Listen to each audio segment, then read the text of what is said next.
Hello friends. Did you know nearly 80% of those who watch my videos aren't subscribed? If you enjoy these stories, please hit that subscribe button and leave a like. It really helps. Thank you for being here. By the way, where are you watching from? Let me know in the comments. The thermometer on my dashboard read -42 when I pulled out of the Dead Horse Depot that night. At those temperatures, the distinction between Celsius and Fahrenheit becomes almost meaningless. Cold is cold. The kind of cold that makes your diesel gel if you let the engine idle too long at the wrong RPM.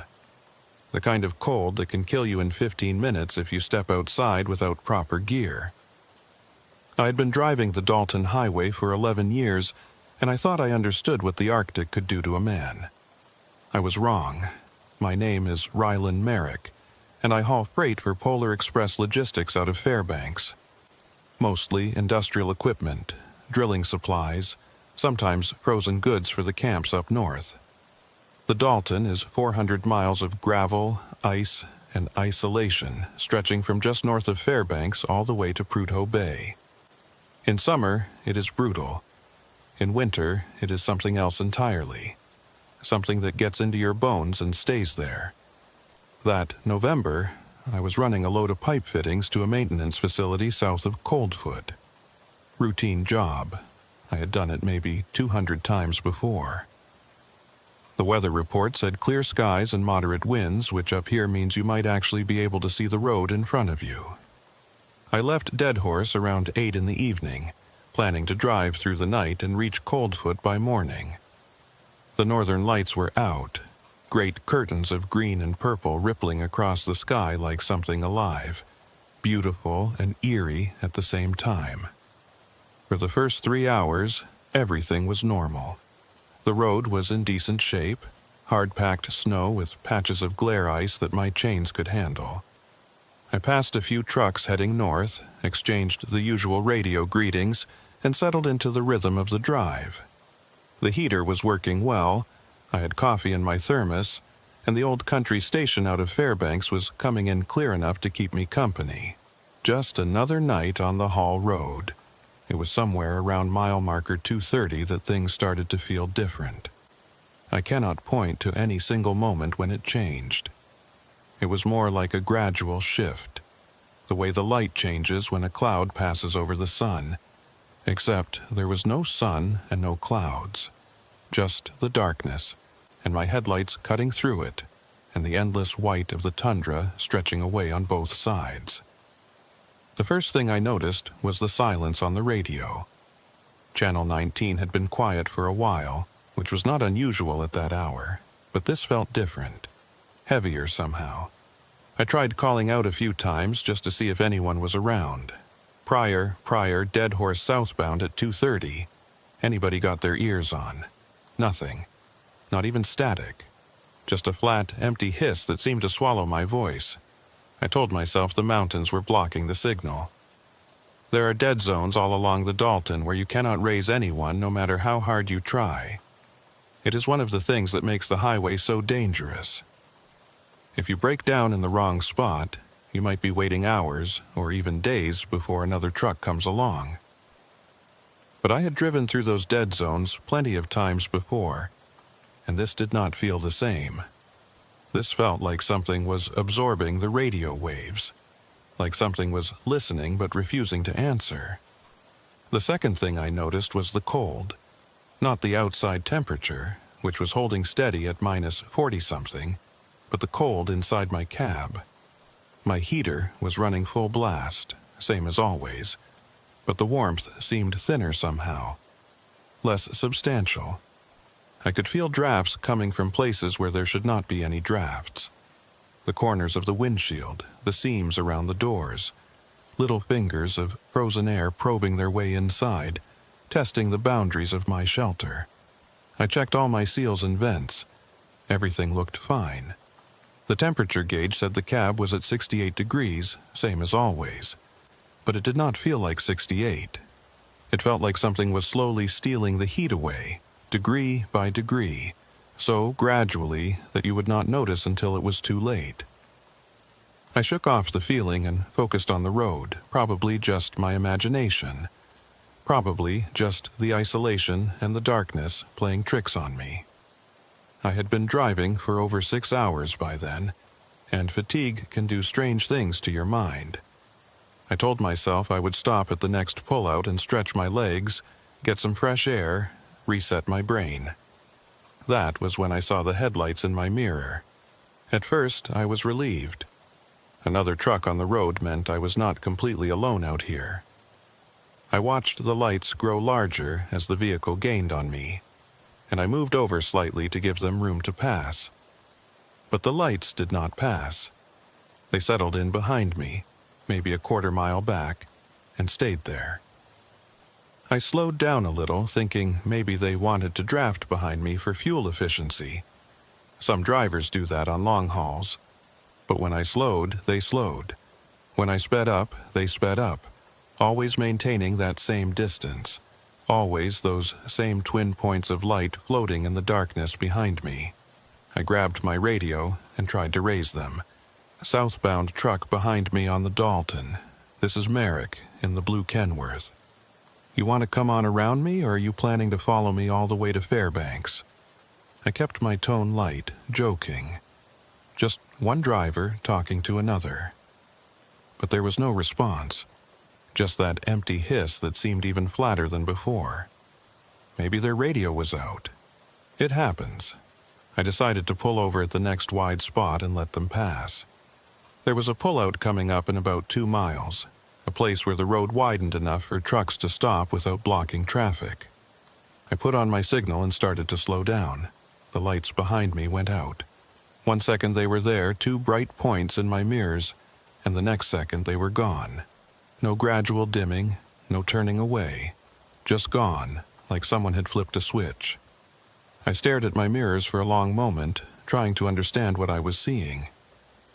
The road behind me was completely dark, empty, as if there had never been another truck there at all.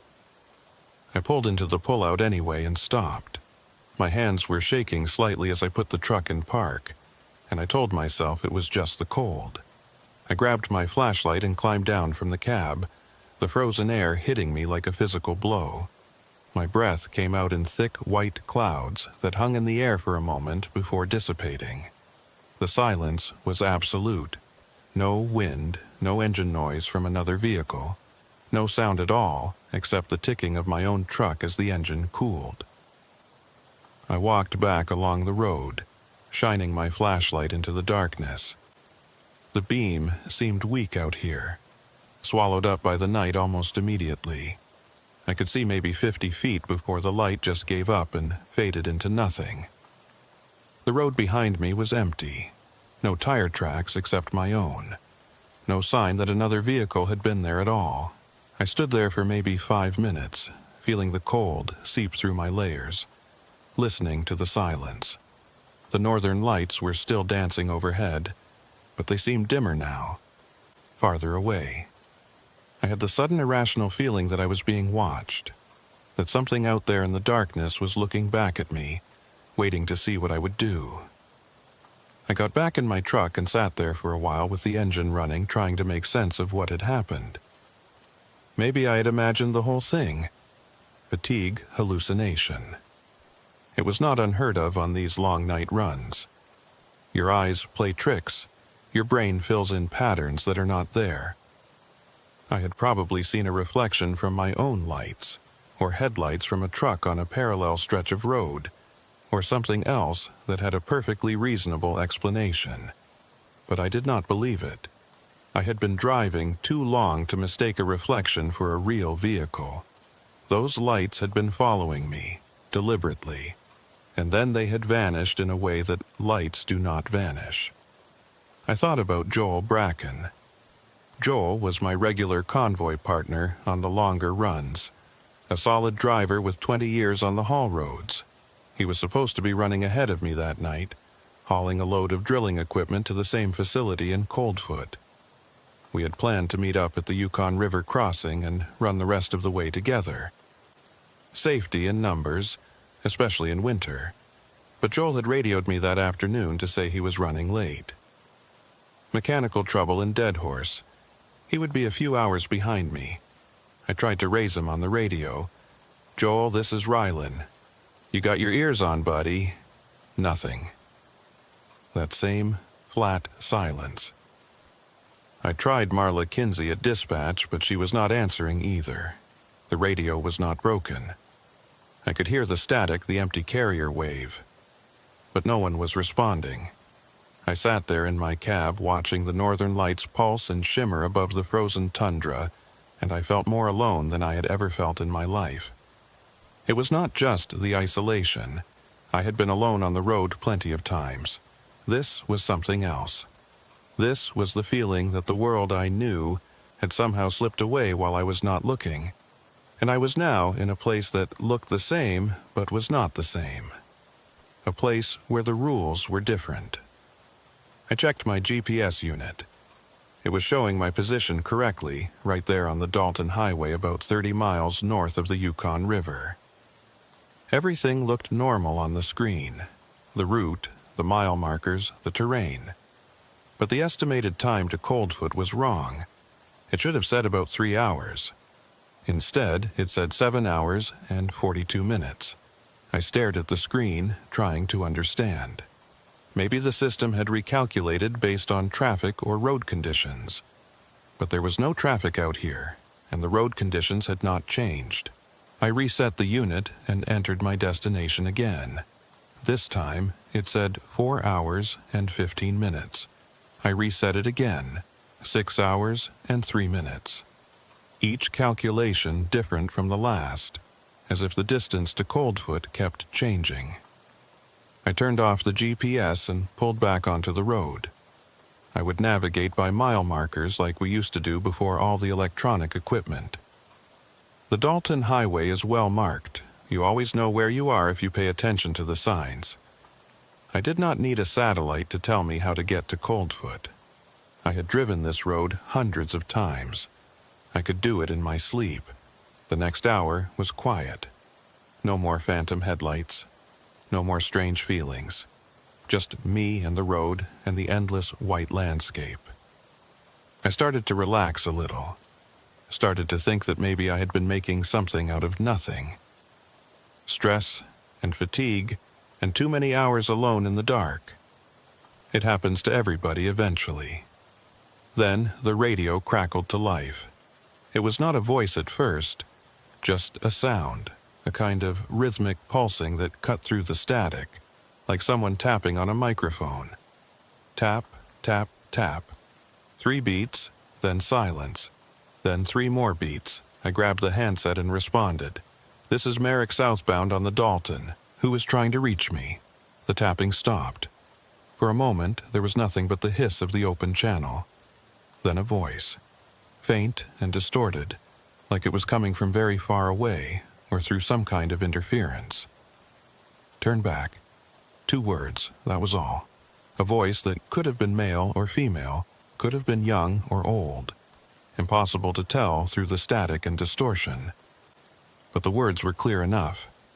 "Turn back." I keyed the microphone. "Say again, who is this?" "What do you mean, turn back?" The same voice, same flat tone. "Turn back, turn back, turn back." It kept repeating over and over those 2 words on a loop. Like a recording, like a warning signal set to play automatically whenever someone reached a certain frequency. I switched to a different channel, but the voice followed me. "Turn back, turn back."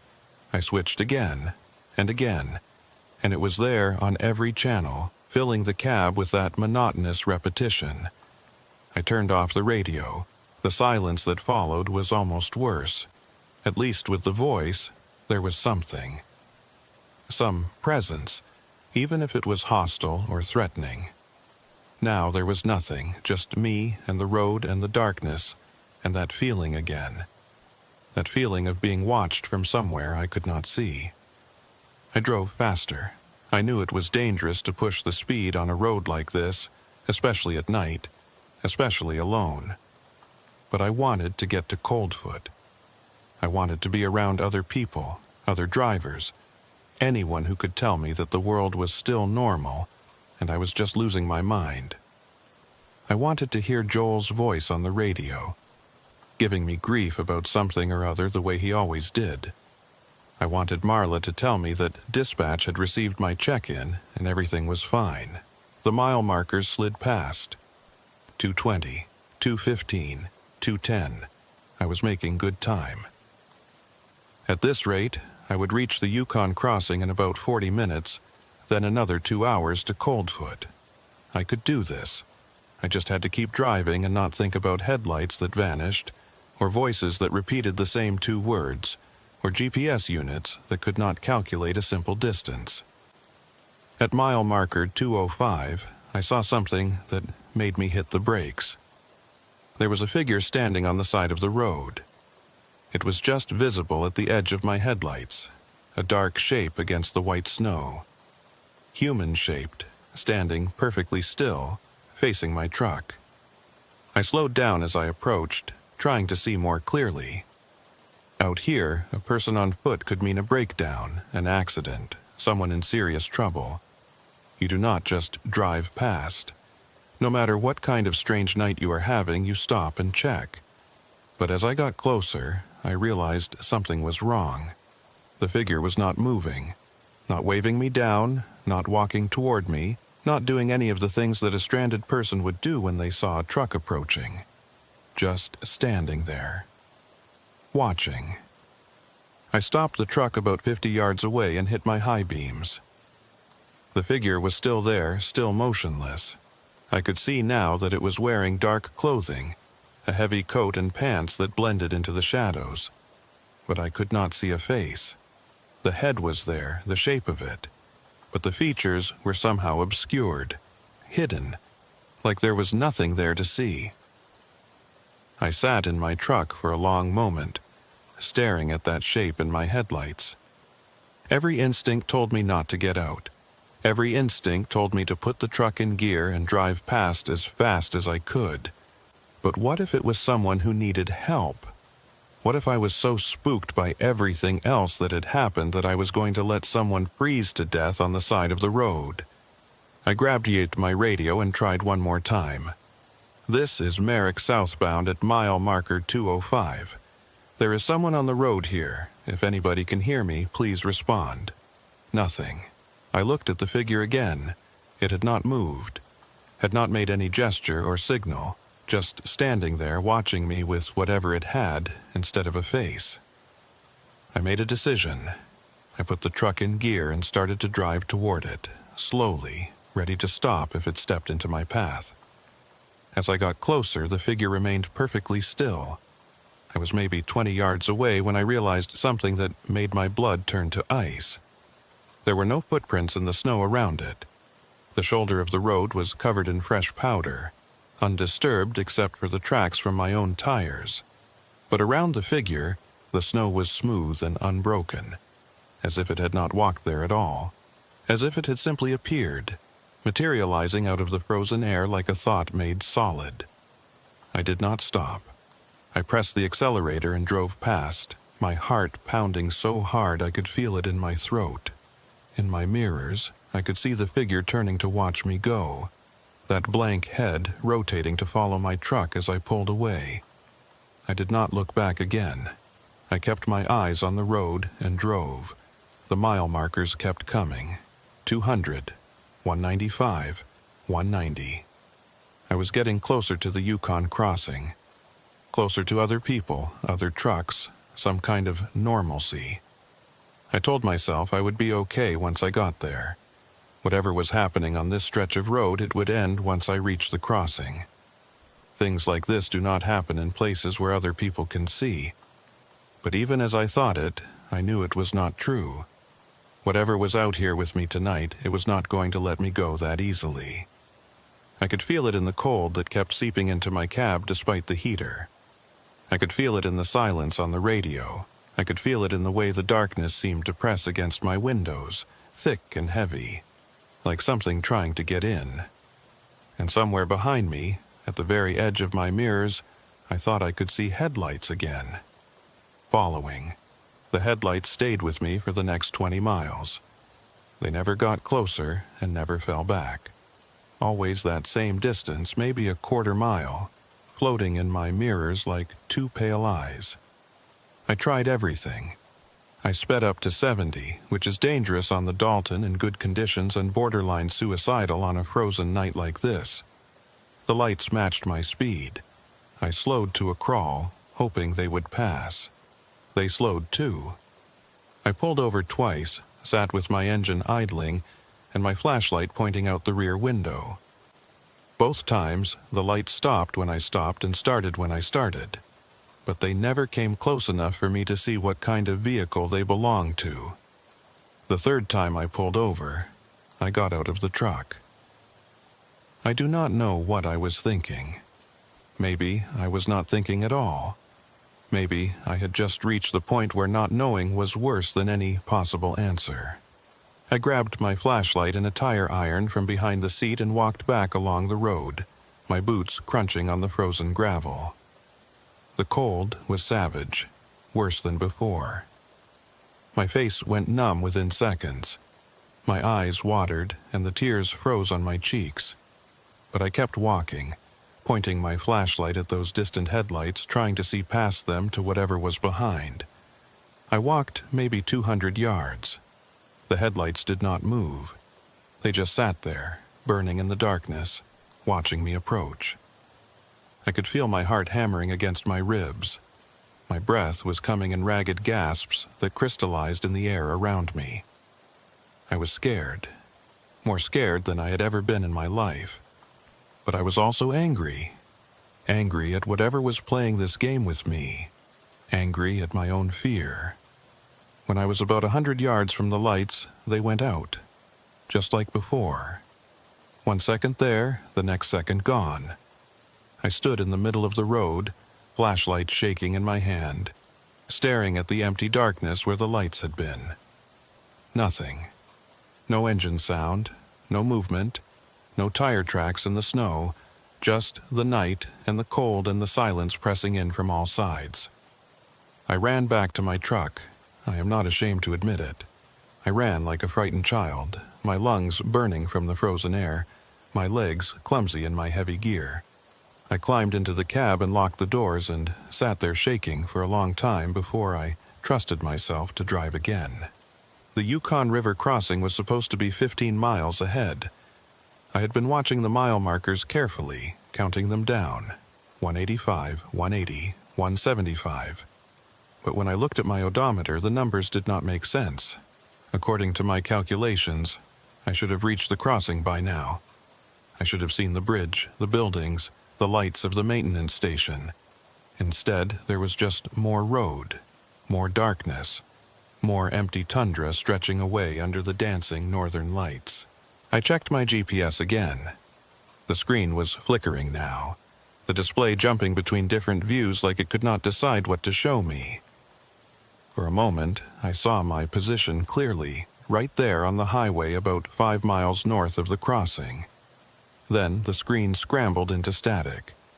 Then it showed me somewhere else entirely, a location in the Brooks Range that was at least 50 miles from where I should have been. Then static again, then my correct position. Then nothing. I turned it off and drove by instinct. I knew this road. I had driven it so many times that I could feel the curves and grades in my bones. The crossing had to be close. It had to be. The radio came back on by itself. I had not touched it. I had left it off after that voice started repeating. But suddenly it was on again, volume turned up high, filling the cab with static and fragments of sound. I reached for the knob to turn it off, but then I heard something that made me stop. Rylan, my name, spoken clearly through the static. A voice I almost recognized. Rylan, this is Joel. Do you copy? Joel, my convoy partner, the man who was supposed to be running behind me tonight. I grabbed the handset so fast I almost dropped it. Joel, I read you. Where are you, buddy? I have been trying to raise you for hours. Static. Long seconds of nothing. Then his voice again, but different this time. Distorted. like it was being filtered through something that did not quite understand how human speech worked. "I am behind you, Rylan. I have been behind you the whole time." My blood went cold. I looked in my mirrors, but the road behind me was dark. No headlights. No sign of another vehicle. "Joel, I do not see you. What is your position?" "Right behind you." His voice was flat now, emotionless. "I have been following you since Dead Horse. Why did you not stop when I flashed my lights?" "I did stop," I said. "I stopped 3 times. There was no one there. I was there, Rylan. I am always there. Why will you not look at me?" The hairs on my arms were standing up. This was not Joel. Whatever was speaking through that radio, using that voice, it was not my friend. Joel had a wife and 2 kids in Fairbanks. Joel told terrible jokes and complained about his back, and always identified himself properly on the radio. He would never talk like this, never sound like this. "Who is this?" I said. "This is not Joel. Who am I talking to?" Silence. Then a sound that might have been laughter, but it was wrong. Too high-pitched, too long. Not a sound that a human throat would make. "You should have turned back, Rylan." The voice was different now, deeper, older. That same voice that had been repeating those 2 words. "Now it is too late." The radio went dead. Not just silent, but dead. The power light off, the display blank. I tried the switch, tried changing channels, tried everything. Nothing worked. The radio was gone. I drove faster. The landscape was changing. I had not noticed it at first, too focused on the road and the radio and the headlights that kept appearing and disappearing. But now I could see that the terrain was not right. The Dalton Highway runs through river valleys and mountain passes, with specific landmarks at specific locations. I knew them all. The gentle curves near the Chandelar Shelf. The steep grades on the south side of Atigan Pass. The long, straight stretch approaching the Yukon. But the road I was on now did not match any of those landmarks. The curves came in the wrong places. The grades were too steep or too shallow. The terrain on either side was unfamiliar. Rock formations and frozen rivers that I had never seen before in 11 years of driving this route. I told myself it was just the darkness, just the disorientation of driving alone at night with no radio and no GPS and nothing but my own headlights to show me the way. But I did not believe it. I knew this road. I knew it like I knew my own name. And this was not it. The snow started about 20 minutes later. It came out of nowhere. One moment the sky was clear, the northern lights still visible overhead. The next moment the air was thick with white, flakes so dense I could barely see the hood of my own truck. I slowed to a crawl, my headlights reflecting off the wall of snow in front of me. Visibility dropped to maybe 10 feet, then 5, then nothing at all. I had been through whiteouts before. They are a fact of life on the Dalton, especially in winter. You slow down, you stay calm, you keep your wheels on the road and wait for it to pass. But this was different. This snow was not behaving like normal snow. It was not falling from above so much as appearing all around me, materializing out of the air itself. And it was not cold. Or rather, it was cold, but it felt wrong, artificial, like the cold from an open freezer rather than the cold of a natural storm. I stopped the truck. There was no point in driving when I could not see the road. I would wait it out, let the storm pass, then continue to the crossing. It could not be far now. It could not be. The silence in the cab was total. With the radio dead and the engine idling low, there was nothing to hear but my own breathing and the soft hiss of snow against the windshield. I sat there in that cocoon of white, feeling very small and very alone. Feeling like the rest of the world had disappeared and left me here in this one small pocket of existence, cut off from everything I knew. That was when I heard the knocking. 3 sharp raps against the driver's side door, like someone standing outside, asking to be let in. I jumped so hard I hit my head on the roof of the cab. My heart was pounding, my hands shaking. I looked at the door, but the window was completely covered with snow. I could not see anything outside, could not tell if there was really someone there, or if the sound had come from somewhere else, the engine, the frame, something shifting in the cold. 3 more raps, louder this time, more insistent. "Who is there?" I called out. My voice sounded strange in the silence of the cab, thin and weak. "Hello? Who is out there?" No answer, just the snow and the silence and the feeling of something waiting on the other side of the door. I thought about the figure I had seen earlier, standing on the side of the road with no footprints around it, standing there in the cold with nothing where its face should be. If that thing was outside my door right now, if it was trying to get in. The knocking came again, but this time it was not on the door. It was on the windshield, right in front of me, right where my face would be if the glass was not there. Rap, rap, rap. I could see the snow moving with each impact, something pressing against the windshield from outside, hard enough to shake the glass in its frame. I shrank back in my seat, pressing myself against the far side of the cab, as far from the windshield as I could get. My hand found the tire iron on the passenger seat and I gripped it tight, knowing it would be useless against whatever was out there, but needing to hold something solid anyway. The knocking stopped. I sat there for a long time, barely breathing, waiting for it to start again. But there was nothing. Just the snow and the silence. Whatever had been outside my truck, whatever had been trying to get my attention, it had gone away. Or it was waiting. After maybe 15 minutes, the snow began to thin. The wall of white in front of my windshield slowly became translucent, then transparent. I could see shapes emerging from the storm, the road, the shoulder, the tundra beyond. Everything covered in fresh powder, smooth and unbroken. I looked around for tracks, footprints, any sign that something had been standing outside my truck. But there was nothing. The snow around my vehicle was pristine, undisturbed, just like the snow around that figure on the road, just like there had been nothing there at all. I did not believe it. I had heard those knocks. I had felt the windshield shake. Something had been out there, something real and solid. But the snow told a different story. The snow said I was alone. I put the truck in gear and started driving again. The storm had passed as quickly as it had come, and the sky was clear once more. The northern lights were back, dancing and shimmering, but they looked different now.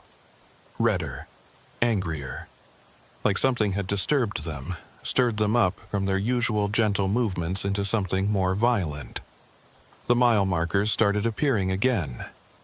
165, 160, 155. I was getting closer to the crossing. I had to be. The numbers did not lie. I just had to keep driving and trust the road to take me where I needed to go. At mile marker 150, I saw the other truck. It was parked on the shoulder facing south, hazard lights blinking. A big blue Kenworth, same model as mine, same color, even the same company logo on the door. I slowed down as I approached, trying to see inside the cab. Maybe it was Joel. Maybe he had gotten ahead of me somehow and broken down.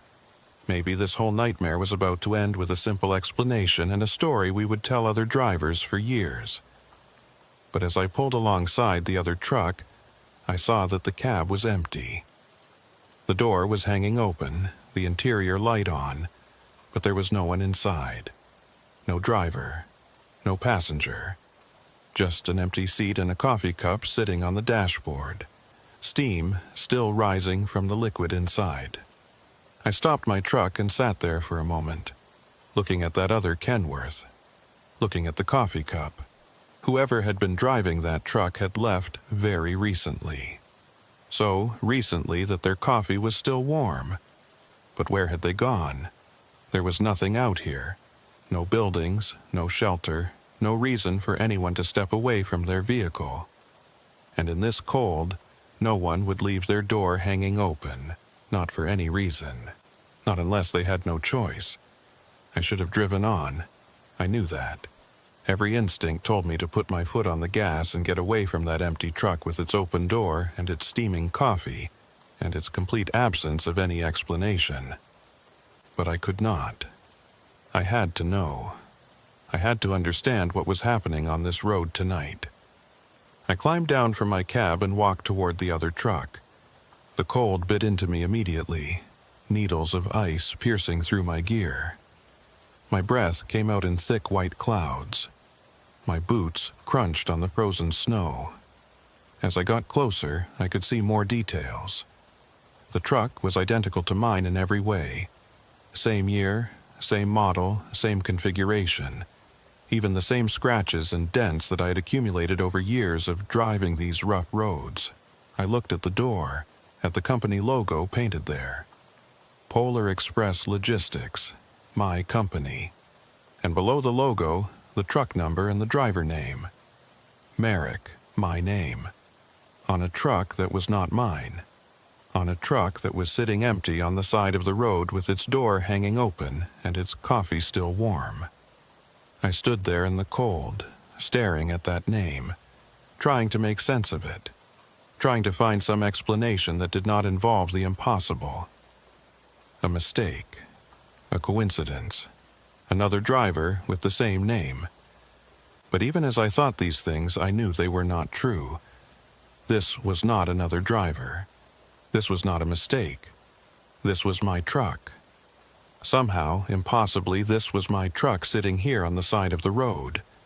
Which meant, I looked at my own truck, still idling a few yards away. Looked at the door, at the logo, at the name painted there. Merrick, the same. Both trucks the same. Both names the same. As if I had somehow split in two, and one version of me had kept driving, while another version had stopped here and walked away into the frozen night.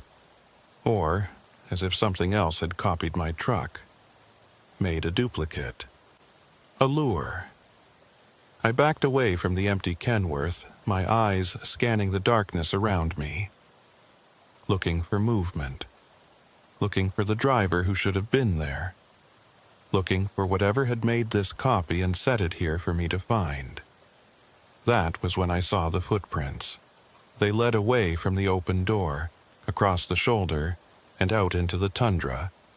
A single set of tracks, crisp and clear in the fresh snow. Human footprints, boot treads that looked exactly like the ones I was wearing. They went straight out from the truck, maybe 50 yards, and then they stopped. Just stopped. As if whoever had made them had walked out into the empty tundra and then vanished. Ceased to exist, been taken. I followed the tracks with my eyes, out to that point where they ended.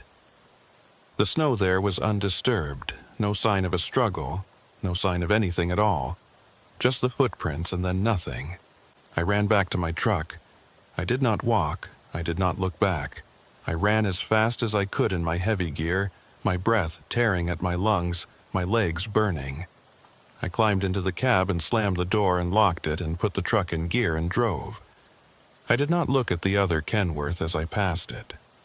I did not want to see it again. I did not want to think about what it meant. The mile markers counted down. 145, 140, 135. I was flying now, driving faster than I should, faster than was safe. But I did not care. I needed to get to the crossing. I needed to find other people, other trucks, some proof that the world still existed beyond this nightmare stretch of road. At mile marker 130, the radio came back on. I had not touched it. The power light was still off, the display still blank. But sound was coming from the speakers. That same rhythmic tapping, that same signal, tap, tap, tap, and then the voice. "You found it, Rylan." The flat, inhuman tone. the words that were not quite words. You found what we left for you. Now you understand. Now you know what happens to drivers who do not turn back. I grabbed the handset and screamed into it. Who are you? What do you want from me? What is happening on this road? Silence. Then that sound that might have been laughter. The road takes what it needs, Rylan. It has taken so many. Drivers who came this way and never left. Drivers who are still here, still driving, still looking for the crossing that they will never reach. You could have turned back. You could have listened. But you did not. And now you are ours. The radio died again. Dead. Silent. Cold. I looked at the road ahead of me, at the endless darkness stretching out beyond my headlights. Looked at the mile markers counting down toward a destination that seemed to get farther away the closer I got. Looked at my mirrors, at the empty road behind me. Empty. No headlights. Not anymore. And somehow, that was the most frightening thing of all. I drove for another hour without seeing another vehicle. The mile markers kept counting down, but they had stopped making sense. 125, 120, 115. According to those numbers, I should have crossed the Yukon River 40 miles ago. I should have been well past Coldfoot by now, climbing toward Adigun Pass, leaving this nightmare behind. But the crossing never came. The bridge never appeared. Just more road, more darkness, more frozen tundra stretching away into nothing. I had stopped checking my odometer. The numbers there did not match the mile markers, and they did not match my own sense of how far I had traveled. Time had become slippery, too. My dashboard clock said it was just past 3 in the morning, but it felt like I had been driving for days, weeks, like the night had stretched itself out around me and refused to end. The cold was getting worse. My heater was still running full blast, the fan on high, the temperature gauge showing 68 degrees. But the cab felt like an icebox. I could see my breath now, faint white clouds forming in front of my face. Frost was creeping across the inside of the windshield, delicate patterns of ice that spread a little further every time I looked. I scraped at them with my glove, but they came back within minutes. The cold was inside the truck now. Inside with me. I tried to think clearly, tried to figure out what to do. I could not go back. Whatever was behind me was worse than whatever was ahead. I could not stop. If I stopped, I would freeze. The only option was to keep driving, keep moving, and hope that eventually I would reach somewhere. Anywhere. Someplace that made sense. The fuel gauge was dropping faster than it should. I had filled up in Dead Horse before I left, topped off both tanks. That should have given me enough diesel to reach Fairbanks with plenty to spare. But the needle was already below half, dropping toward the quarter mark. I was burning fuel at an impossible rate, as if the engine was working harder than it should be, as if something was draining the tanks from outside. I thought about Joel again. Real Joel, not the thing that had spoken to me through the radio. He should have been behind me somewhere, running the same route, hauling his load to the same destination. If I had kept my speed normal, instead of racing through the night, he might have caught up to me. We might have been running together right now, watching each other's taillights, keeping each other company through the darkness. But I had driven too fast, and he had started too late. And now I was alone out here with whatever was playing these games. The northern lights had changed again. They were no longer dancing.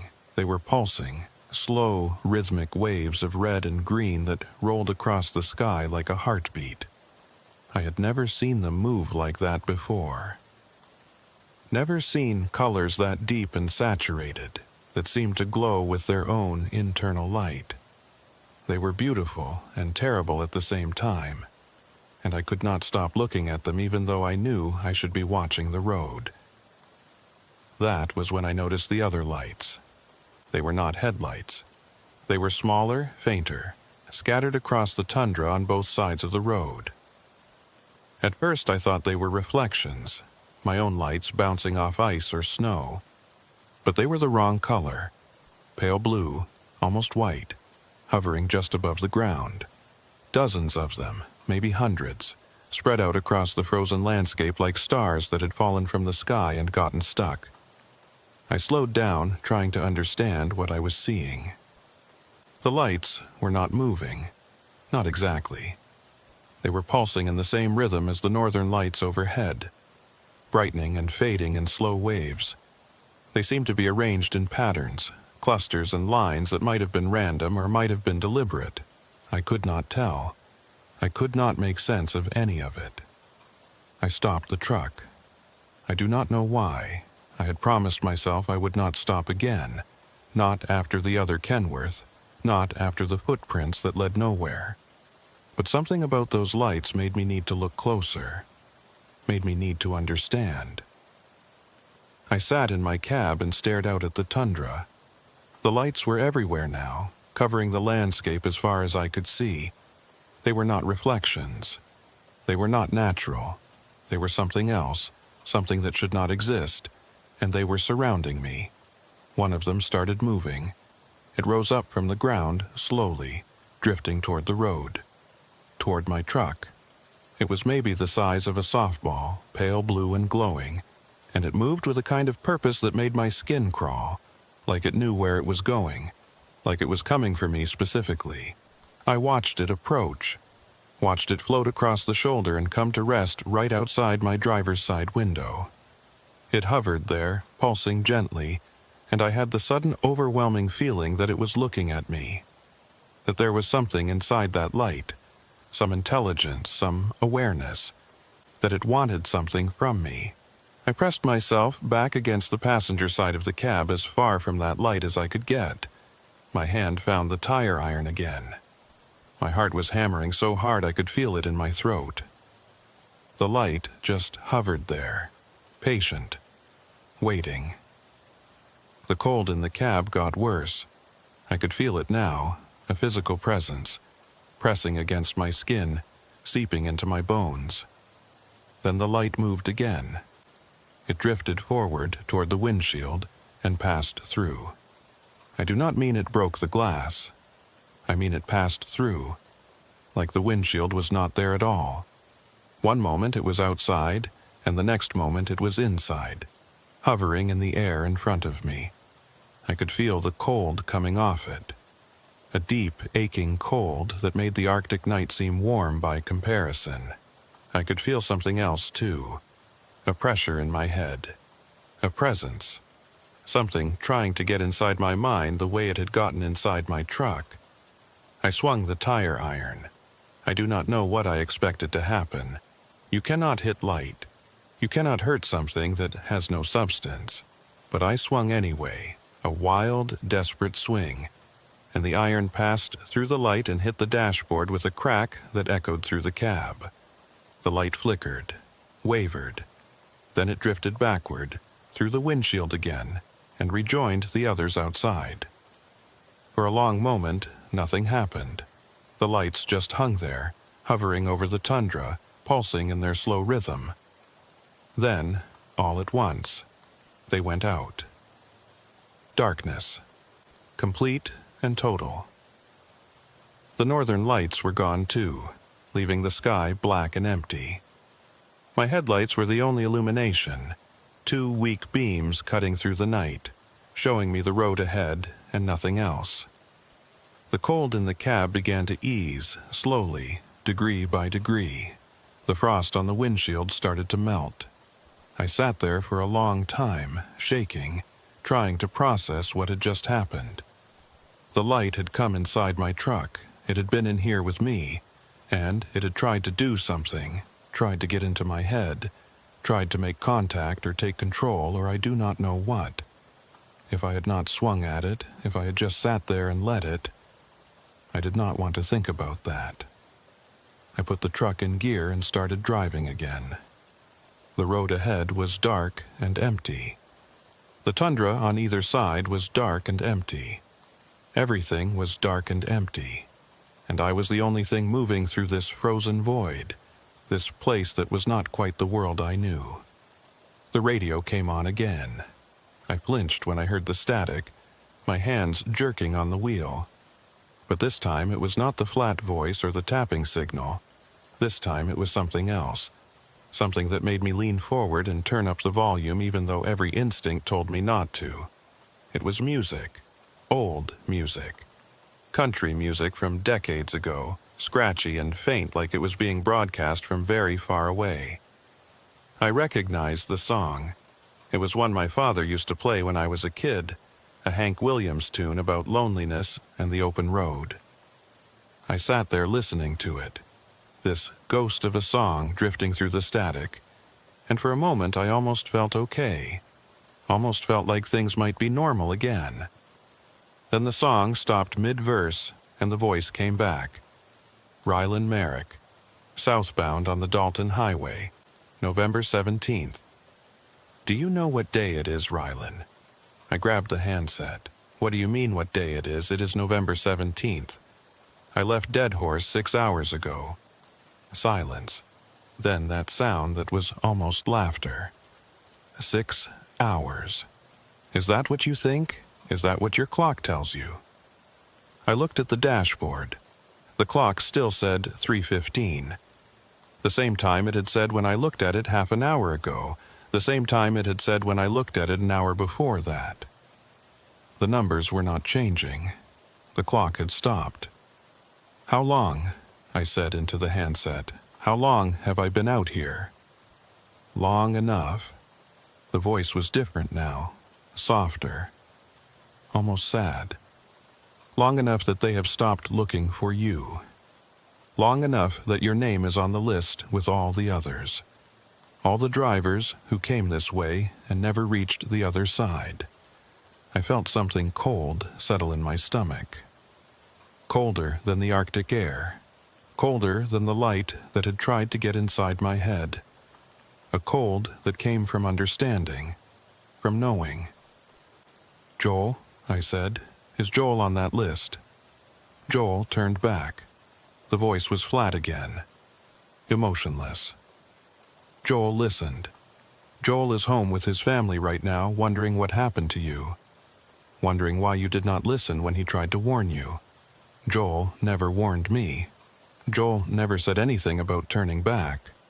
No, but we did. We warned you, and you did not listen. None of you ever listen. You think the road belongs to you. You think you can drive through any night and reach the other side. But the road does not belong to you, Rylan. You belong to the road. The radio went silent. I drove on. I did not know what else to do. The mile markers had stopped appearing. The road just went on, straight and flat and endless. I could not see any landmarks, any signs, anything that would tell me where I was or how far I had to go. Just the road and the darkness and my headlights pushing back the night. The fuel gauge was almost on empty now. I had maybe 20 miles left, maybe less. When the diesel ran out, the engine would die. The heater would stop. The cold would come inside for real. Not the creeping cold that had been testing my defenses, but the killing cold. The cold that would freeze me solid in my cab and leave me there for whoever found me. If anyone ever found me. I thought about my wife. We had been married for 8 years. She knew the risks of this job. She knew that every time I left for a run, there was a chance I would not come back. But she had never asked me to quit. She understood that this was who I was, that driving was in my blood, that I needed the road the way other men needed air or water. She just asked me to be careful, to come home safe. I was not going to come home safe. I knew that now. Whatever was happening on this road tonight, it was not going to let me go. It had taken too many others. It was not going to make an exception for me. The engine coughed.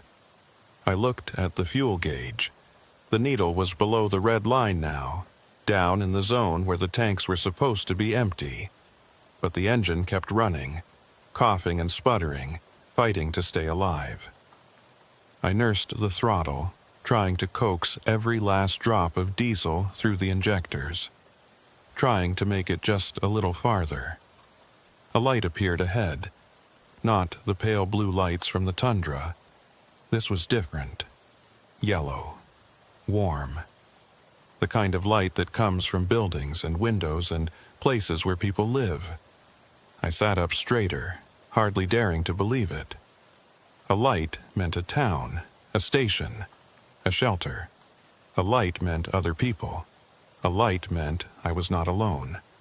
The engine coughed again, harder this time, and the truck began to slow. I pressed the accelerator, but there was nothing left to give. The diesel was gone. The engine was running on fumes and faith, and neither of those would last much longer. The light was getting closer. I could see the shape of a building now, a low structure with windows and a door and smoke rising from a chimney. A roadhouse, one of the old roadhouses that used to be scattered along the Dalton before most of them closed down. I had heard stories about them, these relics from the pipeline days, but I had never seen one still operating. Never even knew any were left. The engine died when I was maybe 100 yards from the building. The truck rolled to a stop, silent, dark. The heater fan wound down and stopped. The cold began to come in immediately, fingers of ice reaching through every crack and seam. I had minutes, maybe less, before the cab became a freezer. I grabbed my coat and my flashlight and climbed down from the truck. The cold hit me like a wall, so intense it took my breath away. I could feel my skin tightening, my lungs burning. The roadhouse was 100 yards away. I just had to make it 100 yards. I started walking, running. My legs were stiff from hours in the cab, and my gear was heavy, and the cold was doing everything it could to stop me. But the light was there, warm and yellow and real, and I kept my eyes on it and did not look back. The door of the roadhouse opened when I was maybe 20 feet away. A figure stood there, backlit by the glow from inside. I could not see features, could not tell if it was a man or a woman, just a shape, waiting, watching me approach. I reached the door and pushed past the figure, into the warmth, into the light. I stood there gasping, shaking, feeling the heat soak into my frozen body, feeling like I had been saved, like I had made it, like the nightmare was finally over. Then I turned around and looked at the figure who had opened the door, and the nightmare got worse. The man standing in the doorway was wearing my face. Not a similar face, not a family resemblance. My face. The same eyes, the same jaw, the same scar above the left eyebrow, where I had cut myself on a truck mirror 15 years ago. He was wearing the same clothes I was wearing, the same coat, the same boots. He was looking at me with an expression I had seen in my own mirror 1,000 times. That mixture of exhaustion and weariness that comes from too many hours on the road. I stumbled backward, away from him, and hit a table behind me. The impact knocked over a coffee cup and I heard it shatter on the floor, but I did not look down. I could not take my eyes off the thing that looked like me. It smiled, my smile. The crooked one that my wife always said made me look like I was getting away with something. "You made it," it said, my voice. Exactly my voice, down to the slight rasp I get when I have been talking too long or breathing too much cold air. "We were not sure you would. Most of them do not make it this far." I tried to speak, but nothing came out. My throat was frozen. My whole body was frozen, and not from the cold. The thing that looked like me stepped closer. I could see now that it was not perfect. The details were right, but there was something wrong with the way they fit together. The proportions were slightly off. The movements were too smooth, too fluid, like something that had learned to imitate a human being but did not quite understand how the pieces were supposed to work. "You have questions," it said. "They always have questions. But the questions do not matter. The answers do not matter. The only thing that matters is that you are here now, with us." I found my voice. "What are you?" It tilted its head. that gesture I make when I am thinking about something. We are what the road makes. We are the drivers who did not turn back. We are the ones who kept going when we should have stopped, who pushed through when we should have listened. We are you, Rylan. Or we will be. I looked around the roadhouse for the first time. It was old, run down, the kind of place that had not seen maintenance in decades. The furniture was covered in dust. The windows were dark and grimy. There were other people sitting at tables and standing along the walls, and every single one of them was looking at me. Men and women of different ages, different builds, different faces. But they all had that same wrongness, that same sense of pieces that did not quite fit. And on the wall behind the bar, there were photographs. Dozens of them, maybe hundreds, pinned up in overlapping layers. Photographs of trucks. Kenworths and Peterbilts and Freightliners, old models and new models, all of them parked on the side of a road that looked like the Dalton Highway. And in front of each truck, a driver, posing, smiling, looking at the camera like they had just finished a successful run and wanted to commemorate the moment. I recognized some of the faces from missing persons reports. Drivers who had disappeared on the haul roads over the years. Drivers whose trucks had been found empty and abandoned, whose families had never learned what happened to them. They were all here, all on that wall, all smiling at the camera like nothing was wrong. You will be on the wall too, the thing with my face said. Everyone ends up on the wall eventually. It is not so bad. You get used to it. You forget what it was like before. You forget that you ever wanted anything else. No. I backed towards the door, my hands out in front of me like that could stop them if they decided to rush me. I am not staying here. I am getting back in my truck, and I am driving out of here, and I am going home. Your truck is empty. No fuel, and even if it was not, it would not matter. You cannot drive out of here, Rylan. No one drives out. The only way out is to walk, and no one survives the walk. The cold takes them. It always takes them. The other figures in the roadhouse were moving now, drifting closer, surrounding me. I could see their faces more clearly, and the wrongness was more obvious up close. Skin that was too smooth. Eyes that did not blink. Mouths that smiled but did not quite match the expressions above them. They were copies. Imitations. Things that wore human faces but were not human anymore. I hit the door with my back and grabbed the handle. The thing with my face shook its head. You will die out there. The cold is -50 tonight and your truck is dead. You would not make it a mile. Stay here. Stay with us. It is warm here. It is safe. Safe. I looked at those faces, those wrong smiling faces, and I thought about what it would mean to stay, to become one of them, to forget my wife, my life, everything I had been before I took this run, to end up on that wall with all the others smiling at a camera, frozen in a moment that would last forever. I opened the door. The cold hit me like a physical assault, so intense that I gasped and felt the air freeze in my lungs. The thing with my face called out behind me, words I could not understand over the roar of blood in my ears. I did not look back. I stepped out into the night and pulled the door shut and started walking. My truck was a dark shape on the road ahead of me, dead and silent. I walked past it without stopping. There was nothing for me there. The fuel was gone, and even if it was not, I was not sure I trusted anything about that truck anymore. I was not sure it was really my truck. I was not sure anything was really what it appeared to be out here.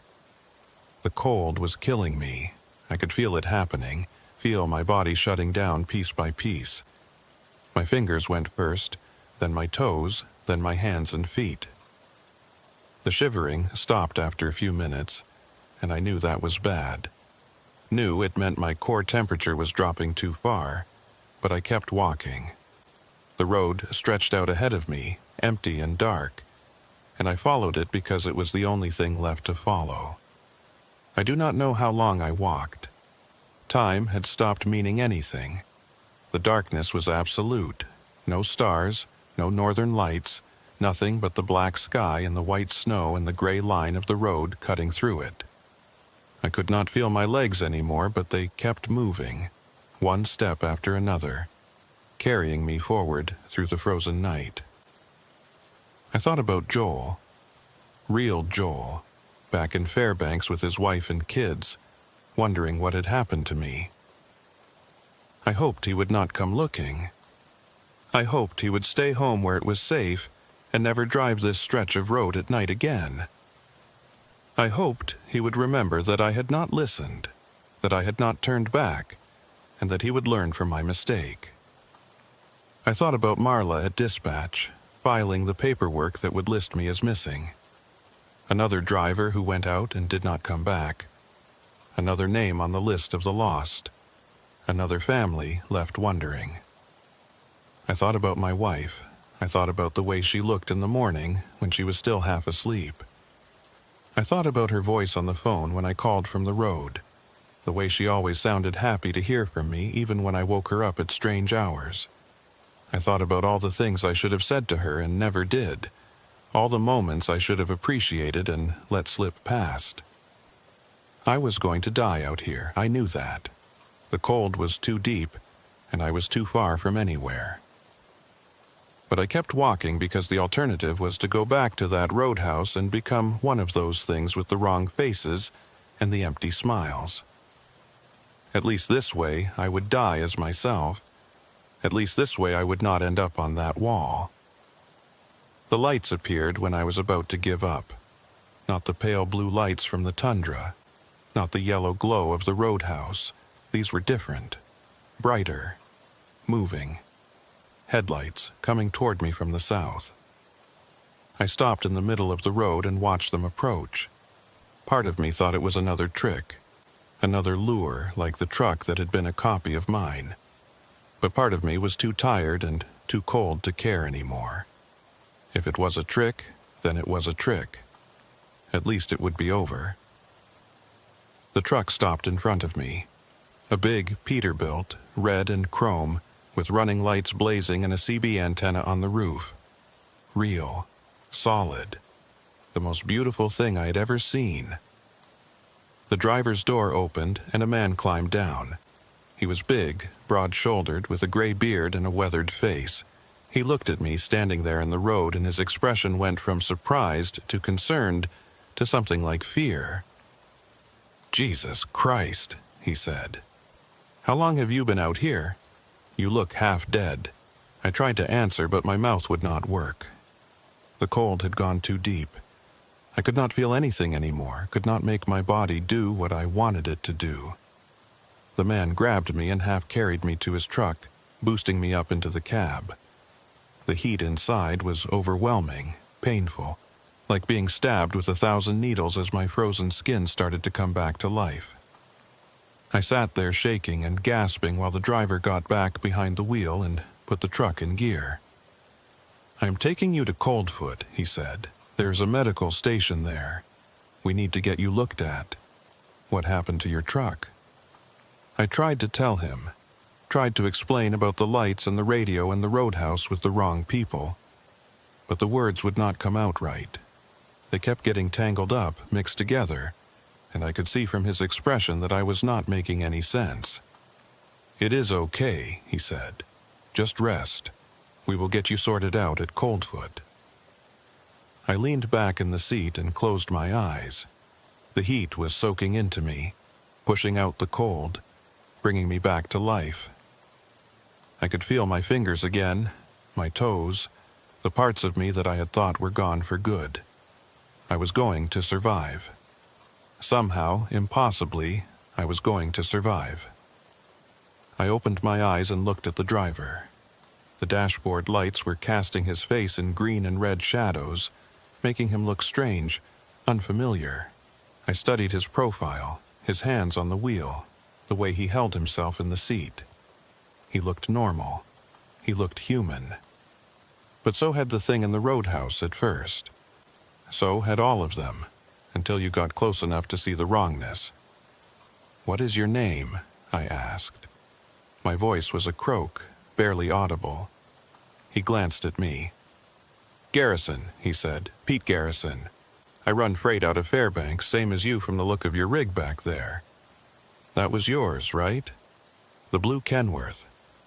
I nodded. "Passed it about 3 miles back. Looked like you ran out of fuel. Bad luck, running dry out here in the middle of nowhere. You are lucky I came along when I did." I kept looking at him, kept watching for the signs, the too smooth skin, the eyes that did not blink, the smile that did not match the rest of the face. But I did not see any of that. He just looked like a driver, a normal, tired, middle-aged driver doing his job on a cold night. "How far to Coldfoot?" I asked. "About 40 miles. Hour and a half maybe, depending on conditions. You just rest. I will get you there." I settled back in the seat and watched the road through the windshield. The headlights cut through the darkness, showing me the same empty highway I had been driving all night. The same frozen tundra. The same black sky. But it felt different now. It felt normal.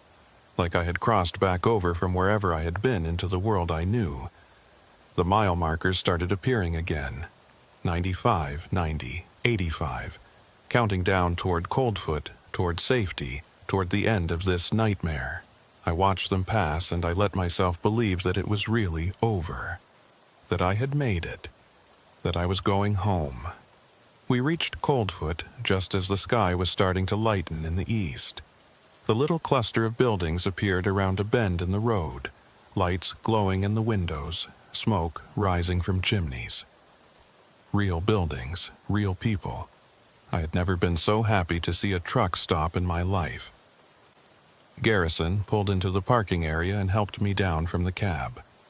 There were other trucks there, other drivers moving around, the ordinary bustle of a highway rest stop in the early morning. I stood there in the cold and breathed it in, this beautiful mundane reality that I had thought I would never see again. "Medical station is over there," Garrison said, pointing to a small building at the edge of the lot. "Get yourself checked out. That was a close call you had tonight." I thanked him. I tried to find words for what he had done, for what it meant that he had come along when he did, but nothing seemed adequate. He just nodded like it was nothing, like any driver would have done the same thing and climbed back into his truck. I watched him pull out of the lot and head north toward Dead Horse, toward the road I had just escaped. His taillights dwindled in the distance and then disappeared around a curve, and he was gone. The medical station patched me up. Mild frostbite on my fingers and toes, some hypothermia, nothing permanent. They asked me what had happened, and I told them I had run out of fuel and had to walk. I did not tell them about the lights or the radio or the roadhouse. I did not tell them about the thing that had worn my face. They would have thought I was crazy. Maybe I was crazy. Maybe the whole night had been a hallucination brought on by cold and exhaustion and too many hours alone in the dark. I called my wife from the station phone. She cried when she heard my voice. She had been worried when I did not check in, had been calling dispatch every hour looking for updates. I told her I was okay. I told her I loved her. I told her I would be home soon. Then I called Marla at dispatch to report what had happened.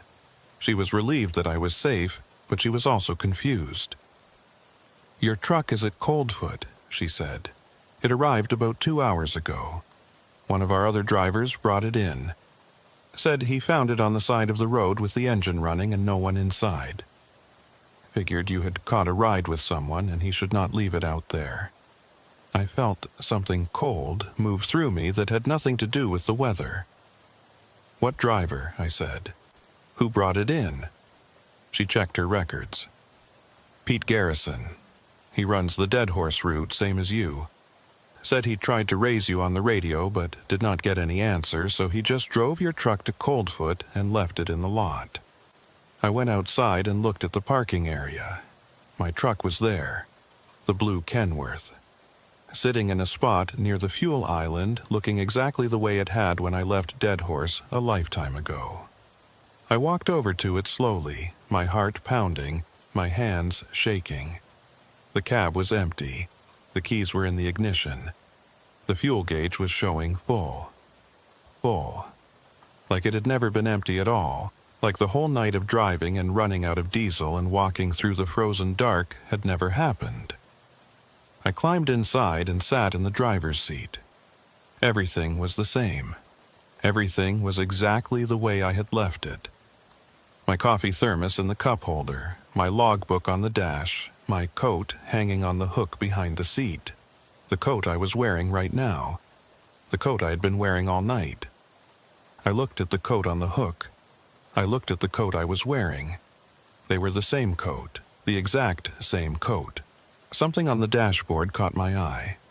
A photograph tucked into the corner of the windshield where the sun visor meets the glass. I pulled it out and looked at it. It was a picture of me, standing in front of my truck on the side of a road that looked like the Dalton Highway, smiling at the camera, looking like I had just finished a successful run and wanted to commemorate the moment. I had never taken that photograph. I had never seen it before. But there I was, smiling, happy, frozen in a moment that would last forever. I thought about that wall in the roadhouse. All those drivers. All those photographs. All those people who had gone out on the road and never come back. I thought about Pete Garrison, who had picked me up in the middle of nowhere and driven me to safety. Pete Garrison, who had somehow also brought my truck to Coldfoot at the same time. Pete Garrison, whose face I had watched all during that ride, looking for signs of wrongness, looking for proof that he was one of them. I never saw any signs, but that did not mean they were not there. I left Coldfoot that morning and drove south toward Fairbanks, toward home. I have not driven the northern route since then. I have not gone back to Dead Horse or run the Hall Road at night. I told my company I needed a different route and they gave me one, no questions asked. Maybe they could see something in my face. Maybe they had heard stories from other drivers. Maybe they knew. I still have the photograph. I do not know why I kept it. I should have burned it. I should have thrown it away and never thought about it again. But I kept it, and sometimes late at night when I cannot sleep, I take it out and look at it. The man in the photograph is me. I am sure of that. Same face, same eyes, same scar above the left eyebrow. But there is something wrong with the way he is smiling. Something that does not quite fit. And sometimes, when I look at that photograph, I am not sure which one of us made it out of that roadhouse. I am not sure which one of us is still out there.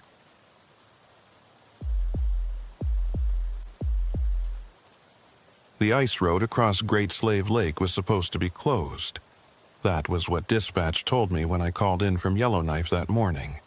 Temperatures had been fluctuating for 3 days straight, climbing above freezing during the afternoons and then plummeting back down at night. The freeze-thaw cycle was weakening the ice, creating pockets of slush and pressure ridges that could swallow a truck whole. The territorial government had shut down the crossing until conditions stabilized. No exceptions.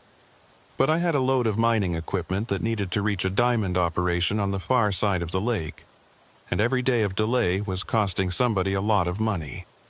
The dispatcher, a woman named Corinne, who had been running freight logistics in the Northwest Territories for 20 years, told me there might be another way. An older route that followed the eastern shore of the lake instead of cutting straight across. It added 6 hours to the trip and the road was rough, but it was still open. Technically, I should have waited. I knew that even then. But I had been driving ice roads for 9 years, and I had developed the kind of confidence that comes from surviving things that should have killed you. I had driven through whiteouts that reduced visibility to 0. I had crossed ice that groaned and cracked beneath my wheels. I had spent nights in my cab at 50 below, listening to the metal contract and wondering if the engine would start in the morning. I thought I knew what the North could do. I thought I was ready for anything. My name is Dawson Pike, and I was wrong. I left Yellowknife around noon, heading northeast on the winter road toward the lake. The sky was overcast, a flat, gray ceiling that seemed to press down on the landscape and squeeze out all the color. The trees along the road were black skeletons against the snow, birch and spruce stripped bare by the wind. There was no traffic. I had the road to myself, just me and 40 tons of drilling equipment and the silence of the northern bush. The route Corinne had given me was not on any of my maps. She had described it over the phone, turn by turn, and I had written the directions on a piece of paper that I kept on the dashboard. It was old, she said, a road from the early days of the mining boom, before they built the main ice crossing. Some of the markers might be missing. Some of the landmarks might have changed. But if I followed her directions carefully, I would reach the far shore by nightfall. The first 2 hours went smoothly. The road was rough but passable, frozen gravel and packed snow that my chains could handle. I made decent time, watching the mile markers count up as I pushed deeper into the bush. The overcast sky began to break up around mid-afternoon, patches of blue appearing between the clouds, and I started to think that maybe this run would not be so bad after all. Then the snow started. It came out of nowhere, the way it always does up here. One minute I could see for miles. The next minute I was driving through a wall of white. The flakes were small and hard, driven by a wind that had picked up without warning, and they hit my windshield like tiny fists. I slowed down and turned on my fog lights, but they did not help much. The snow just reflected the light back at me, turning the world into a featureless white blur. I checked my directions. According to Corinne, I should be approaching a junction where the road split, one fork continuing along the shore and the other heading out onto the lake ice. The shore route was longer but safer. The ice route was direct but risky given the current conditions.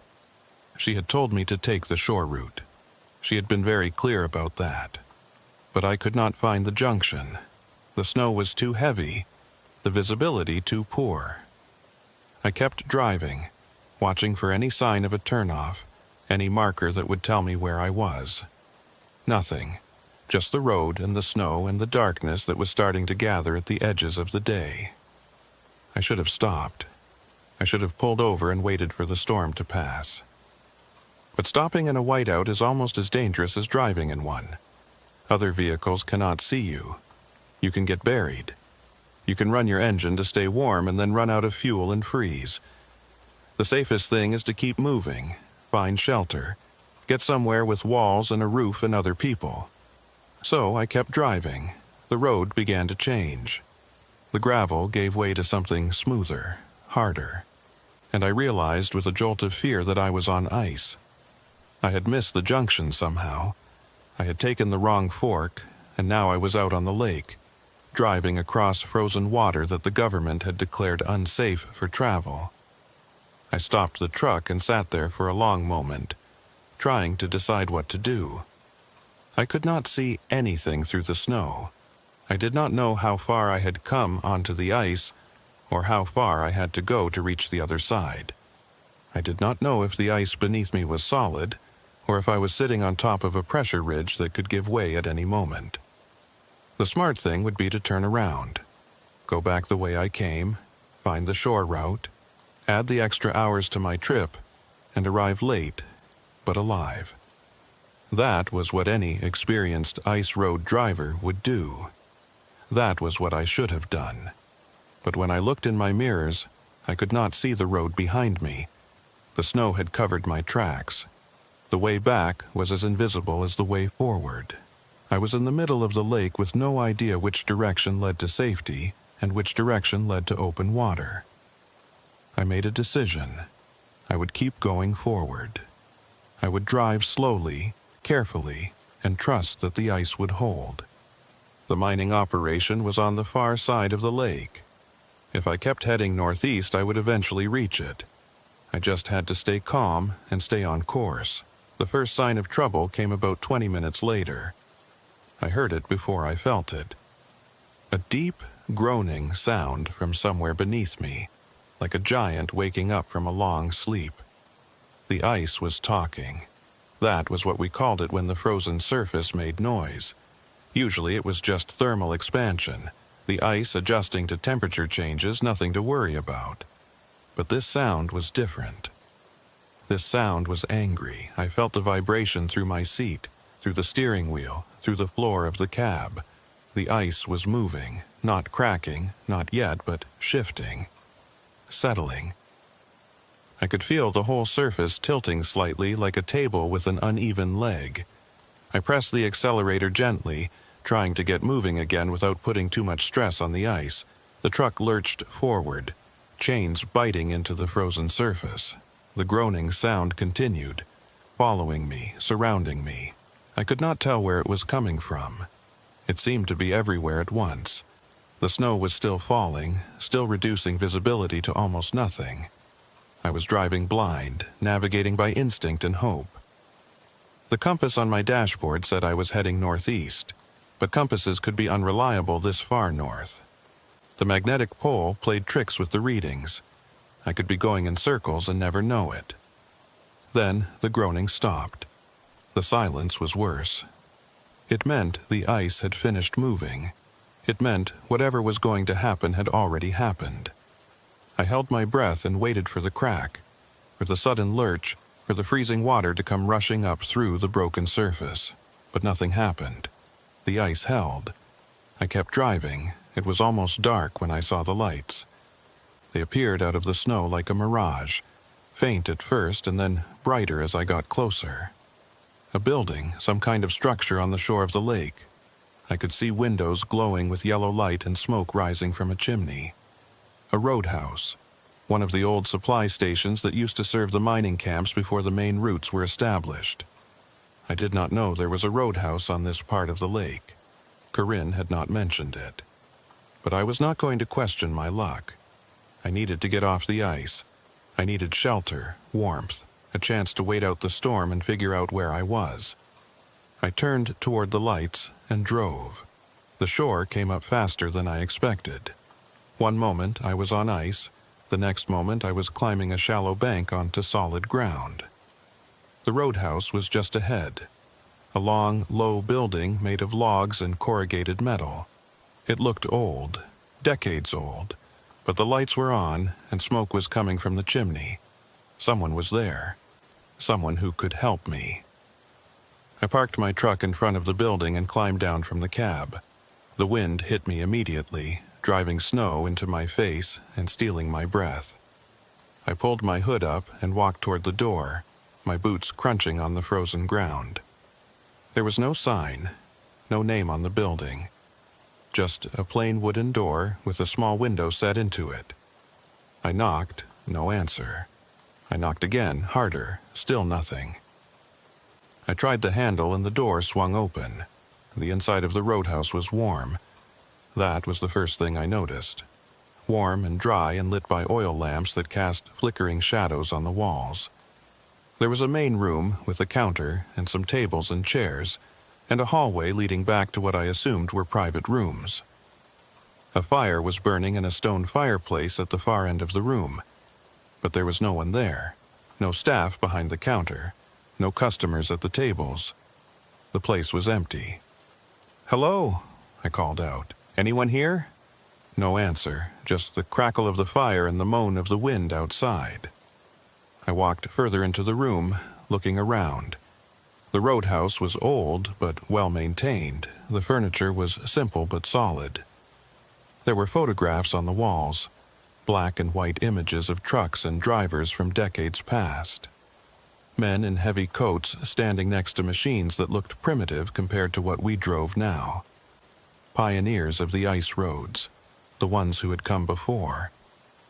I found a guest book on the counter and flipped through it. The entries went back years. Names and dates and brief comments about road conditions and weather.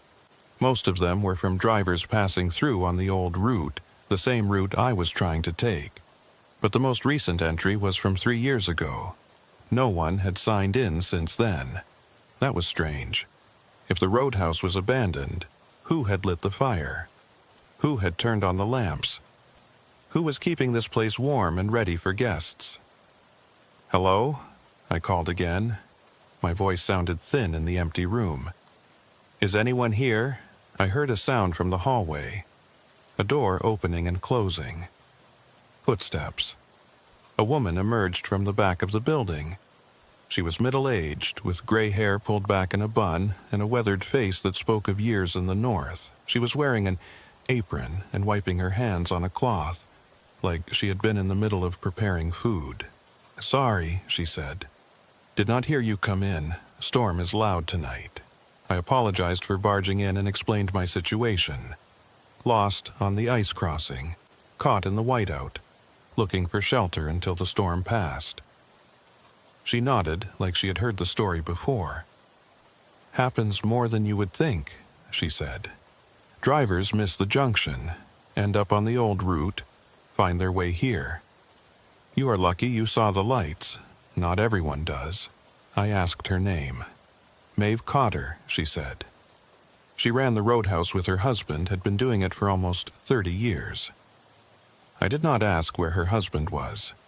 Something in her tone suggested I should not. She offered me food and a room for the night. I accepted gratefully.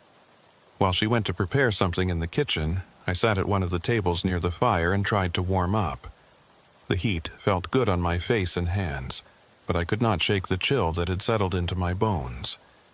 It was not just the cold from outside, it was something else. Something about this place.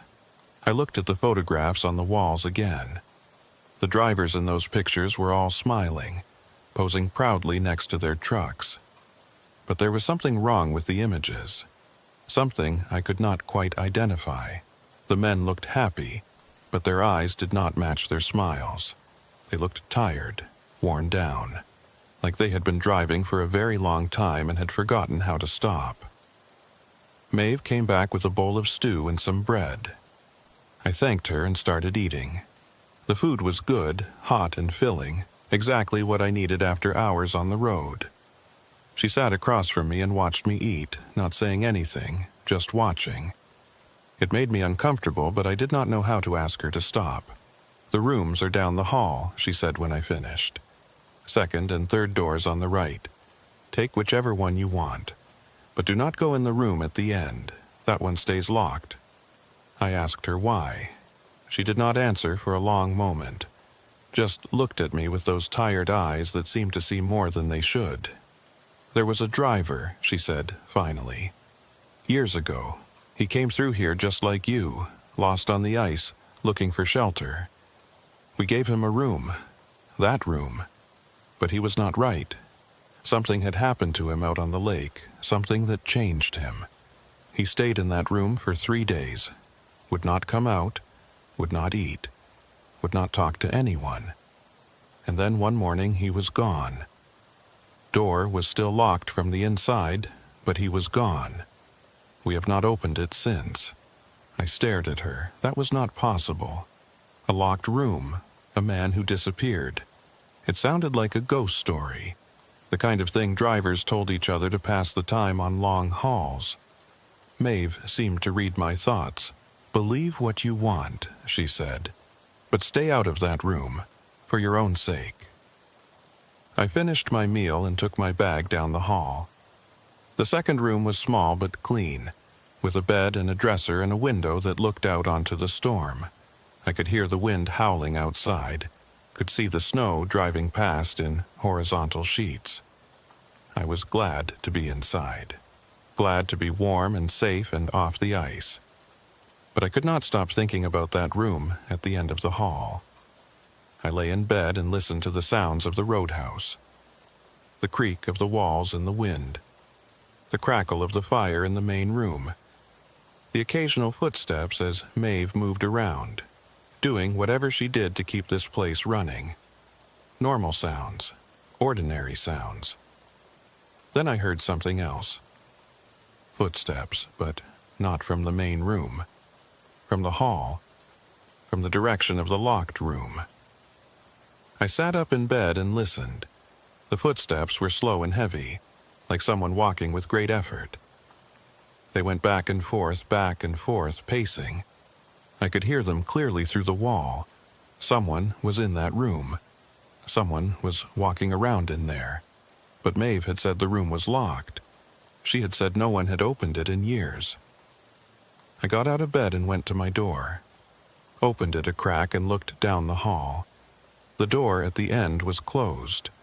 No light showed underneath it. But I could still hear the footsteps. Back and forth. Back and forth.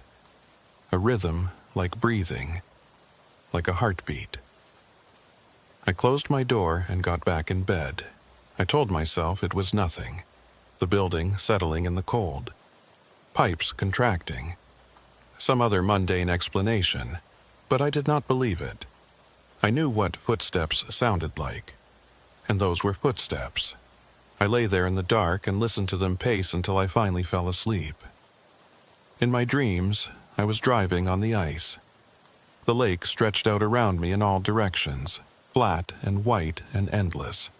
There was no storm, no snow, just the ice and the sky and the silence. I drove and drove, but I never got anywhere.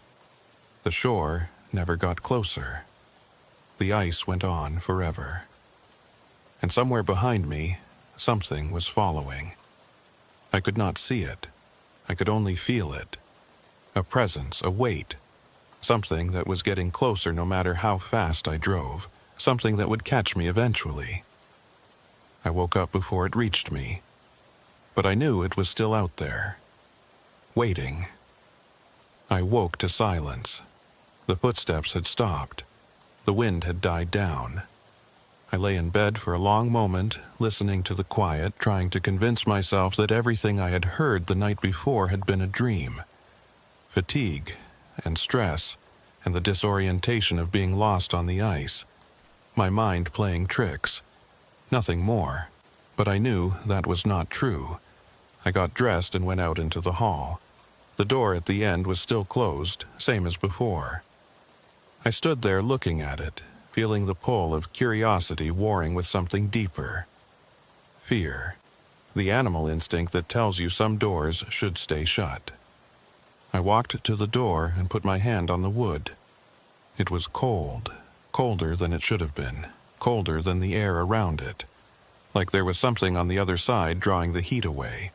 I tried the handle. Locked, just like Maeve had said. I put my ear against the door and listened. Nothing. No footsteps, no breathing, no sound at all. Just a silence that felt deeper than ordinary silence. A silence that felt like something waiting. You should not be doing that. I jumped back from the door. Maeve was standing at the other end of the hall watching me. I had not heard her approach. She moved quietly for a woman her age. "I told you to stay away from that room," she said. Her voice was calm, but there was an edge to it. "A warning. I heard something last night," I said. "Footsteps. Someone was walking around in there." Maeve did not answer right away. She just looked at me with those tired eyes, and I saw something in them that I had not noticed before. Not just weariness. Resignation. The look of someone who has seen something they cannot explain and has given up trying. "There is no one in that room," she said finally. "There has not been anyone in that room for years. Whatever you heard, it was not footsteps." I started to argue, but she cut me off. "Breakfast is ready. You should eat something before you go. Storm has passed, but the ice will be bad today. You will need your strength." She turned and walked back toward the main room. I looked at the door one more time, then followed her. The roadhouse looked different in daylight. Less cozy, more worn. I could see the cracks in the walls, the stains on the ceiling, the places where the wood had warped from years of freeze and thaw. The photographs on the walls looked older too, the images faded, the faces harder to make out. I wondered how long this place had really been here. How many drivers had passed through. How many had made it to the other side. I ate the breakfast Maeve put in front of me. Eggs and bacon and toast, simple fare but filling. She did not join me, just stood behind the counter and watched me eat like she had the night before. I wanted to ask her more questions about the room, about the driver who had disappeared, about this place and its history. But something told me she would not answer. Something told me she had already said more than she wanted to. When I finished, I thanked her and paid for the room and the meals. She took my money without counting it. The ice road continues north along the shore, she said. About 2 miles out you will see a marker, a red flag on a pole. That is where you turn east onto the lake. The ice should be solid there, but go slow. Listen for cracking. If you hear anything, stop and back up. Do not try to push through. I asked her about the mining operation, how much farther it was, how long it would take to get there. You will reach it by nightfall if the ice holds, she said. But the ice does not always hold. Sometimes it has other plans. I did not know what that meant, and she did not explain. I thanked her again and went outside. The storm had passed, just like she said. The sky was clear and pale, almost white, and the sun was a bright smear on the horizon that gave light but no warmth. The temperature had dropped overnight. My truck's thermometer showed -48. Cold enough to freeze exposed skin in minutes. Cold enough to turn diesel fuel to gel if I let the engine sit too long. I did my walk-around inspection, checking the tires and chains and lights, making sure everything was in order. The truck looked fine. It had sat out in the storm all night, but nothing seemed damaged. I climbed into the cab and started the engine. It turned over on the first try, a good sign. I let it warm up for a few minutes, then put it in gear and pulled out of the roadhouse lot.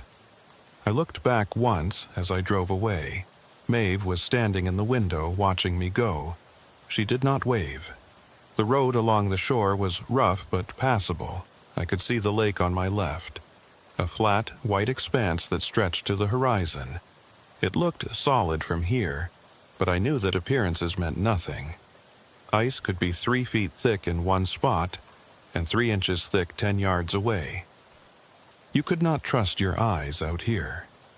You could only trust experience and luck, and I was running low on both. I found the marker about 2 miles out, a red flag on a wooden pole just like Maeve had said. The pole was old and weathered. The flag faded to a dull pink. It had been here for years, maybe decades. I wondered how many drivers had seen this flag and turned east onto the ice. I wondered how many of them had made it across. I made the turn and started out onto the lake. The ice felt different here than it had the night before. Harder. More stable.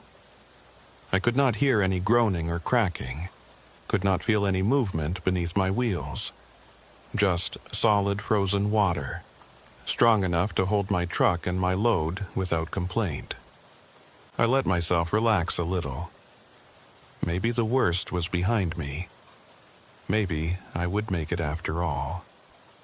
I had been driving for about an hour when I saw the other truck. It was stopped on the ice ahead of me, maybe a quarter mile away. A big rig, similar to mine, with the hood up and a figure moving around near the front. A breakdown. Someone who needed help.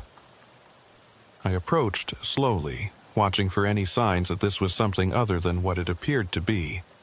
But it looked legitimate. The truck was real, the person was real, and when I got closer I could see the problem. Steam was rising from the engine compartment. Overheating. A bad situation on a frozen lake in the middle of nowhere. I pulled up alongside and rolled down my window. The figure straightened up and looked at me. A man, maybe 50, with a thick beard and deep-set eyes. He was wearing heavy coveralls and a fur-lined hat, the uniform of someone who worked in the cold for a living. "Trouble?" I asked. He nodded. Thermostat stuck closed. "Engine got too hot, cracked the housing on the water pump. I am losing coolant faster than I can replace it. Bad luck. I asked if he had called for help. Radio is not working, he said. Has not worked since I came out on the ice this morning. And there is no cell signal out here. I have been sitting for 2 hours hoping someone would come along. I told him I could give him a ride to the mining operation. It was not that far, maybe 4 hours at normal speed. He could get help there, come back for his truck with the right parts and equipment. He shook his head. Cannot leave it. I've got a full load of equipment that has to reach the operation today. If I abandon it, I lose the contract. I will figure something out. I understood. In this business, your reputation was everything. One missed delivery could cost you future work. But staying out here with a broken truck was dangerous. If the temperature dropped any further, if another storm came through, he could freeze to death before anyone found him. I am Dawson Pike, I said. I am running equipment to the same operation. If you want, I can send help back when I get there. He considered this. Ilya Sorenko, he said. I would appreciate that. We talked for a few more minutes. He was an independent operator out of Yellowknife, same as me. He had been running ice roads for 15 years, longer than most drivers lasted in this business. He knew the routes, knew the dangers, knew what the cold could do. But even experience could not protect you from bad luck and broken parts. I gave him some of my coffee and a spare blanket from my sleeper. He thanked me and told me to drive safe. I told him I would send help as soon as I could. I pulled away from his truck and continued east. In my mirrors, I could see him standing by his rig, watching me go. He looked small against the vastness of the ice, small and alone. I hoped he would be okay. I hoped help would reach him in time. The ice began to change about an hour after I left Ilya. It started with the sound, a low hum that I felt more than heard, vibrating up through my seat and into my spine. At first, I thought it was my engine, some new problem developing, but when I checked my gauges, everything looked normal. The sound was not coming from my truck, it was coming from below. I slowed down and listened. The hum rose and fell in waves, almost like breathing. It seemed to be coming from everywhere at once, from the entire surface of the lake. The ice was making noise again. But this was not the groaning I had heard the night before. This was something else, something deeper. Then the scraping started, metal on metal. A harsh, grinding sound that cut through the hum like a knife. It was coming from directly beneath my truck, from somewhere under the ice. I stopped and listened, my heart pounding. The scraping continued, moving back and forth like something was trying to claw its way up through the frozen surface. I looked out the window, but I could not see anything. Just ice, smooth and white and featureless. But I could hear it. I could hear something down there, something moving, something alive. The scraping stopped as suddenly as it had started. The hum faded away. Silence returned, heavy and complete. I sat in my truck and tried to understand what I had just heard. There was nothing beneath the ice. The lake was frozen solid. Even if there had been water below, there was nothing living in it. Not this far north, not in these temperatures. Whatever made that sound, it could not have been what it sounded like. I started driving again, faster this time. I wanted to get across this lake as quickly as possible. The sound came back about 20 minutes later. This time, it was louder. The hum had an edge to it, a vibration that I could feel in my teeth. The scraping was more aggressive, more insistent. It was following me. Whatever was down there, it was keeping pace with my truck, staying right beneath me as I drove. I pushed the accelerator harder. The truck lurched forward, chains biting into the ice. The scraping sound kept up, matching my speed, staying with me. I could hear it clearly now, a rhythmic grinding that sounded almost deliberate, almost purposeful. And then I heard something else. A voice. It was faint, muffled by the ice, but it was definitely a voice. A man's voice, calling out. I could not make out the words, just the tone, desperate, pleading, like someone trapped and crying for help. I stopped the truck. The voice continued, rising and falling. I could almost understand it now, almost, but not quite. It was like listening to someone talk through a wall. You knew they were speaking, but you could not tell what they were saying. I got out of the truck and stood on the ice. The cold hit me immediately, needles of frost piercing through my gear. I ignored it and listened. The voice was clearer out here, closer, coming from somewhere right below my feet. "Hello," I called out. "Can you hear me? Where are you?" The voice stopped. For a long moment there was nothing, just the silence and the cold and the white expanse of the frozen lake stretching away in all directions. I was alone out here, completely alone. Whatever I had heard, whoever had been calling out, they were gone now. I was about to get back in my truck when I saw the shadow. It was beneath the ice, maybe 10 feet down, a dark shape, long and irregular, that seemed to be moving slowly through the frozen water. I could not tell what it was.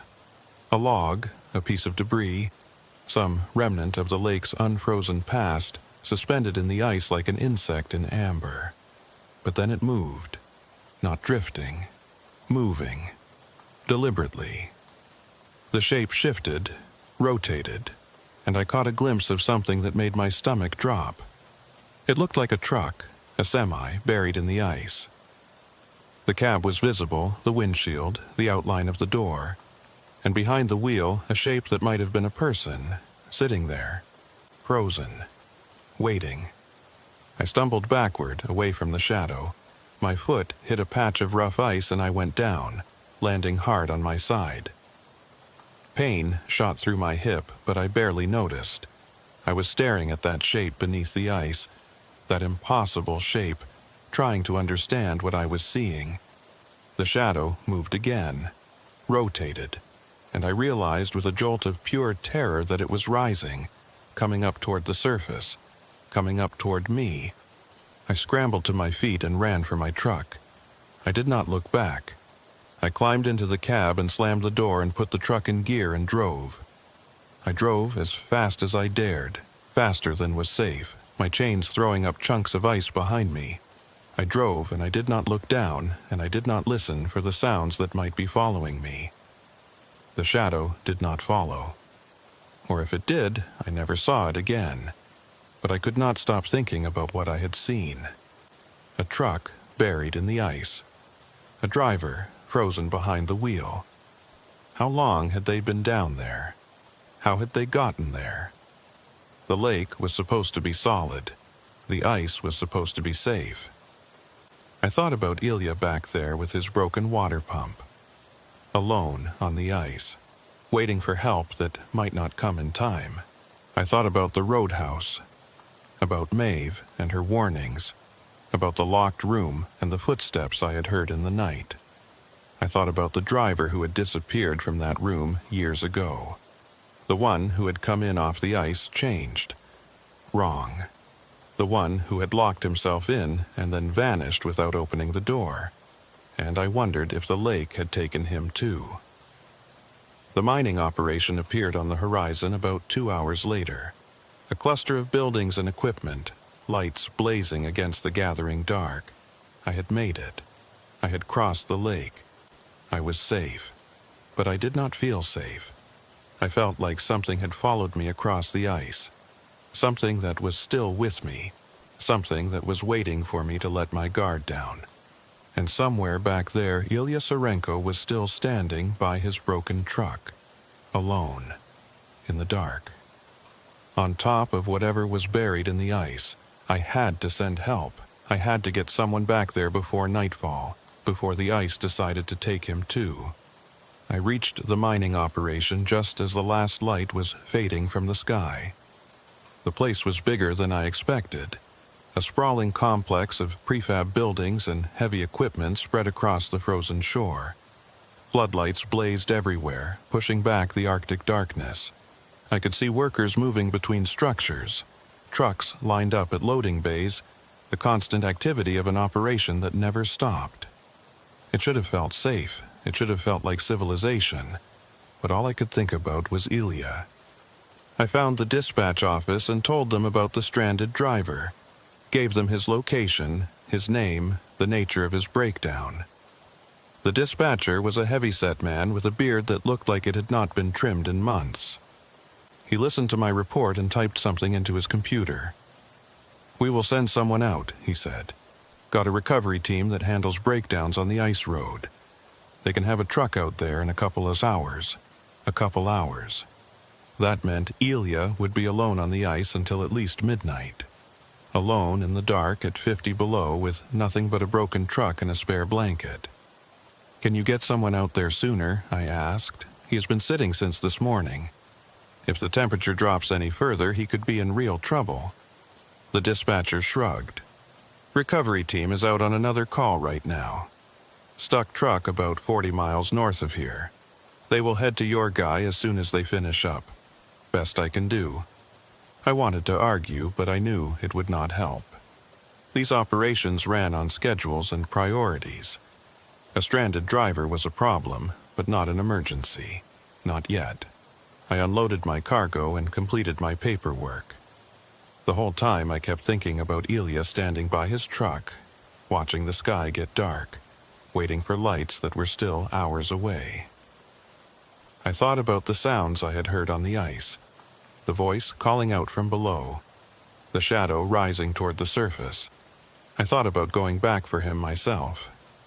It was a crazy idea. I had just spent most of the day crossing that lake, fighting through a whiteout and listening to things that should not exist. The smart thing was to stay here, get some rest. Let the recovery team handle it. That was what any reasonable driver would do. But I could not shake the feeling that Ilya did not have hours to wait. I could not shake the feeling that something was wrong out there on the ice, something that was getting worse as the darkness deepened. I found the dispatcher again. "I am going back out," I told him. "I am going to stay with that driver until your team gets there." He looked at me like I was insane. "You just came off the ice. You have been driving all day. You need to rest. I will rest when I know he is okay." The dispatcher shook his head, but he did not try to stop me. He gave me the frequency for the recovery team's radio and told me to check in when I reached Ilya's position. I thanked him and went back to my truck. The night had fully arrived by the time I pulled out of the mining operation. The sky was black and clear, stars scattered across it like chips of ice. The northern lights were out again, pale green curtains rippling along the horizon. Beautiful and cold and utterly indifferent to anything that happened beneath them. I drove back onto the ice and headed west. The lake felt different at night. During the day, it had been vast and empty and bright with reflected sunlight. Now it was vast and empty and dark, my headlights cutting 2 narrow tunnels through the blackness. I could not see the edges of the ice anymore. Could not see anything except the road directly ahead of me. It was like driving through space, like the rest of the world had disappeared, and there was nothing left but me and the road and the endless frozen void. I watched my odometer, counting the miles. Ilya had been about 4 hours out from the mining operation when I found him that morning. Maybe a little less if I pushed the speed. I tried not to think about what I might find when I got there. Tried not to think about the shadow beneath the ice. The first hour passed without incident. The ice was solid and smooth.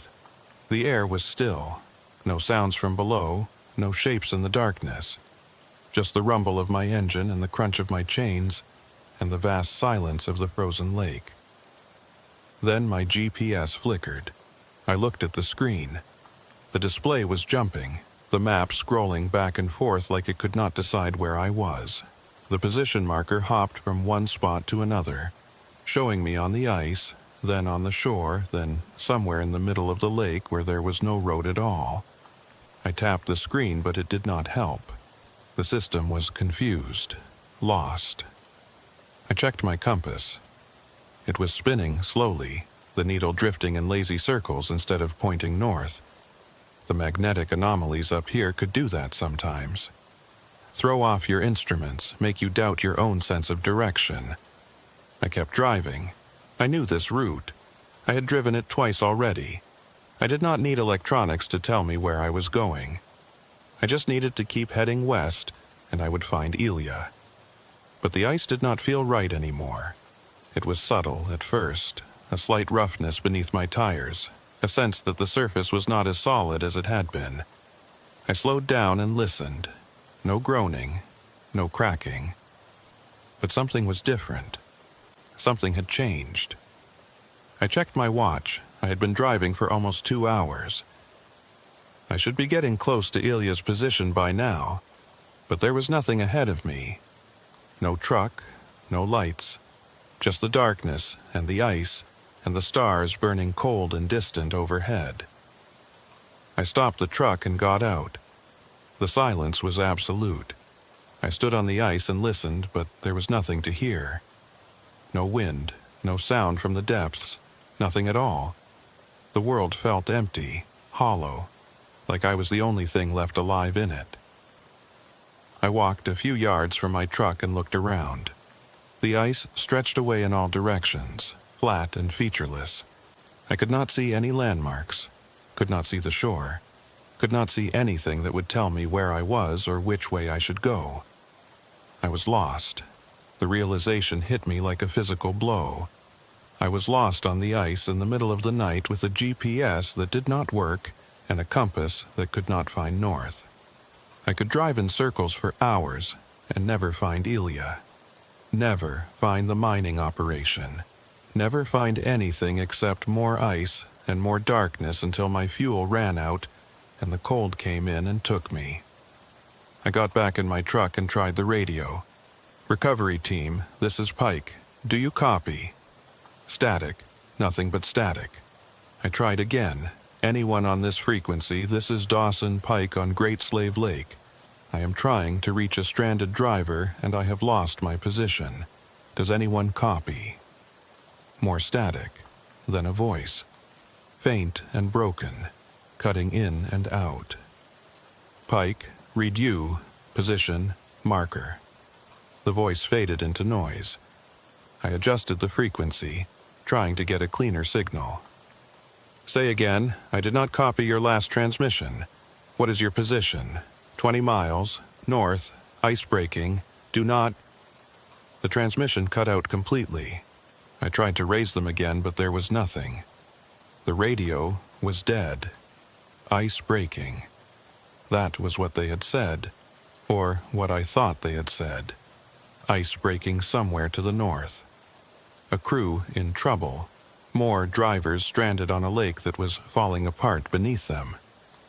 I sat in my truck and tried to think. I could not find Ilya if I could not find my own position. I could not help anyone if I was lost myself. I needed to get off this ice. I needed to find the shore and reorient myself and figure out what to do next. I turned south, or what I thought was south based on the stars. I drove slowly, carefully, watching for any sign of land, any indication that I was getting closer to solid ground. The ice began to change. I felt it first in the steering, a looseness, a give that had not been there before. The surface was softening. The freeze-thaw cycle that had shut down the main crossing was happening here too. The ice was weakening and I was driving on top of it with 40 tons of truck and no idea where I was going. I stopped again, got out, listened. The groaning was back. It was coming from all around me now, a deep vibration that I could feel in my chest. The ice was talking and it was not happy. It was shifting, settling, adjusting to stresses that I could not see. I needed to move. I needed to get off this lake before the surface gave way beneath me. I drove faster. Too fast for conditions, but I did not care. The groaning was getting louder, closer. I could feel the ice moving beneath my wheels, rolling like the deck of a ship in a storm. The surface was not solid anymore. It was alive, flexing and breathing, and I was a weight that it wanted to throw off. A crack appeared ahead of me. It shot across the ice from left to right, a dark line that opened up in the white surface like a wound. I hit the brakes and the truck slid, chains screaming on the ice. I stopped maybe 10 feet from the crack, close enough to see the black water beneath, close enough to feel the cold rising up from it. I sat there shaking, staring at that crack, watching it widen slowly, inch by inch, as the ice continued to shift. The water below was perfectly still, perfectly black, like a doorway into nothing. I backed up, turned around, headed the other way, looking for a path that would take me off the ice without crossing that crack. The groaning was constant now, a sound like the whole lake was crying out in pain. I drove, and I listened, and I prayed that the surface would hold. The shore appeared out of the darkness about 20 minutes later. I almost sobbed with relief when I saw it. The land rising up from the ice, solid and real and safe. I drove toward it as fast as I dared, watching for more cracks, listening for the sounds of breaking ice. But the surface held. I climbed the bank and felt my wheels grip solid ground, and I knew I was going to be okay. I stopped and caught my breath, tried to figure out where I was. The shore was unfamiliar, rocky and barren, with scattered trees that looked different from the ones I'd seen that morning. I checked my GPS, but it was still not working. Checked my compass, but it was still spinning. I had no idea where I was. I only knew that I was off the ice, and that was enough for now. I drove along the shore looking for landmarks, looking for anything that would tell me my position. The road was rough, barely more than a trail, and I had to go slow. Trees pressed in from both sides. The darkness felt thicker here, closer. Then I saw the lights, a building ahead, windows glowing yellow, smoke from a chimney, the roadhouse. I had come back to the same place I had left that morning.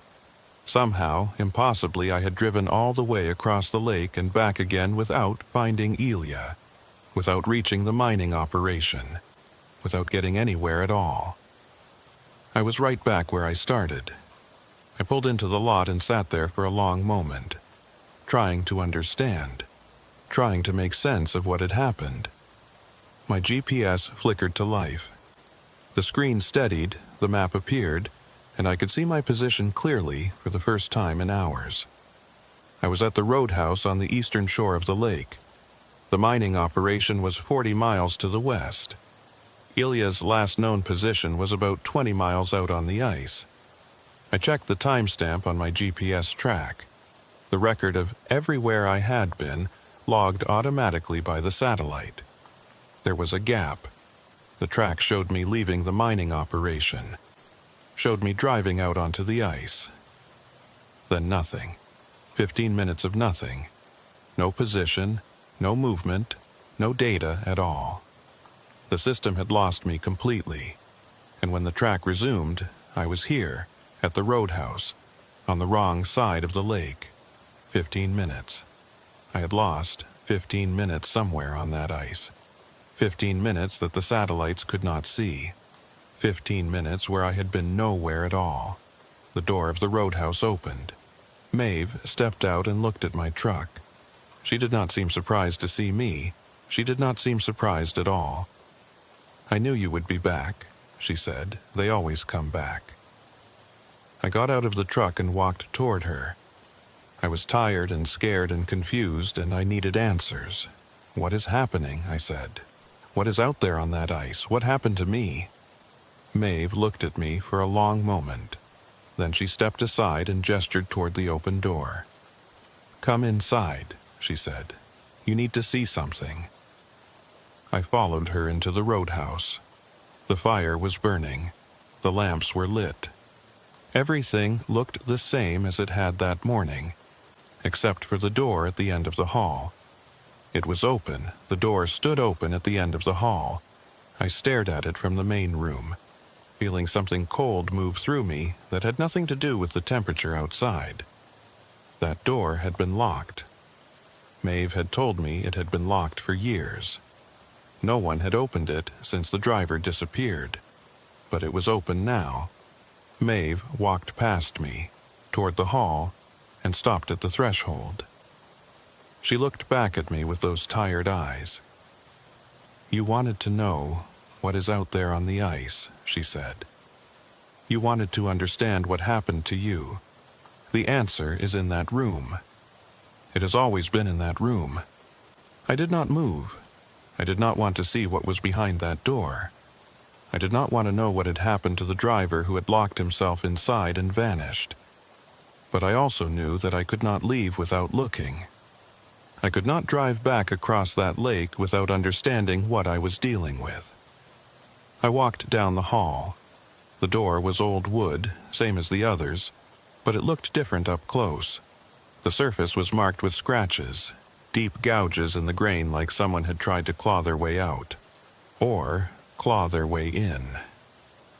The handle was tarnished, the metal worn smooth by years of hands gripping it. I pushed the door open and stepped inside. The room was small, smaller than the one I had slept in. There was a bed against one wall, a dresser against another, a window that looked out onto the darkness. Everything was covered in frost. A thin layer of ice coated every surface, glittering in the light from the hall. The air was cold, much colder than the rest of the roadhouse, cold enough to see my breath. But that was not what made me stop. On the wall above the bed, someone had written words, scratched them into the wood with something sharp, carving deep letters that were still legible after all these years. I stepped closer and read them. "The lake takes. The lake keeps. The lake gives back." Below the words, there were marks. Tally marks, grouped in fives, covering most of the wall. Dozens of them, hundreds, like someone had been counting days, or counting something else. I turned to Maeve. She was standing in the doorway, watching me. "What does this mean?" I asked. "What was he counting?"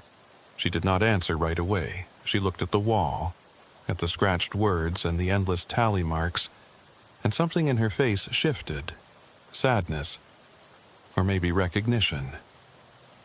"He was counting the drivers," she said finally. "The ones the lake took. He could hear them," he said. "Hear them calling out from under the ice. He said he had to keep track. Had to remember them, had to make sure someone knew they were down there."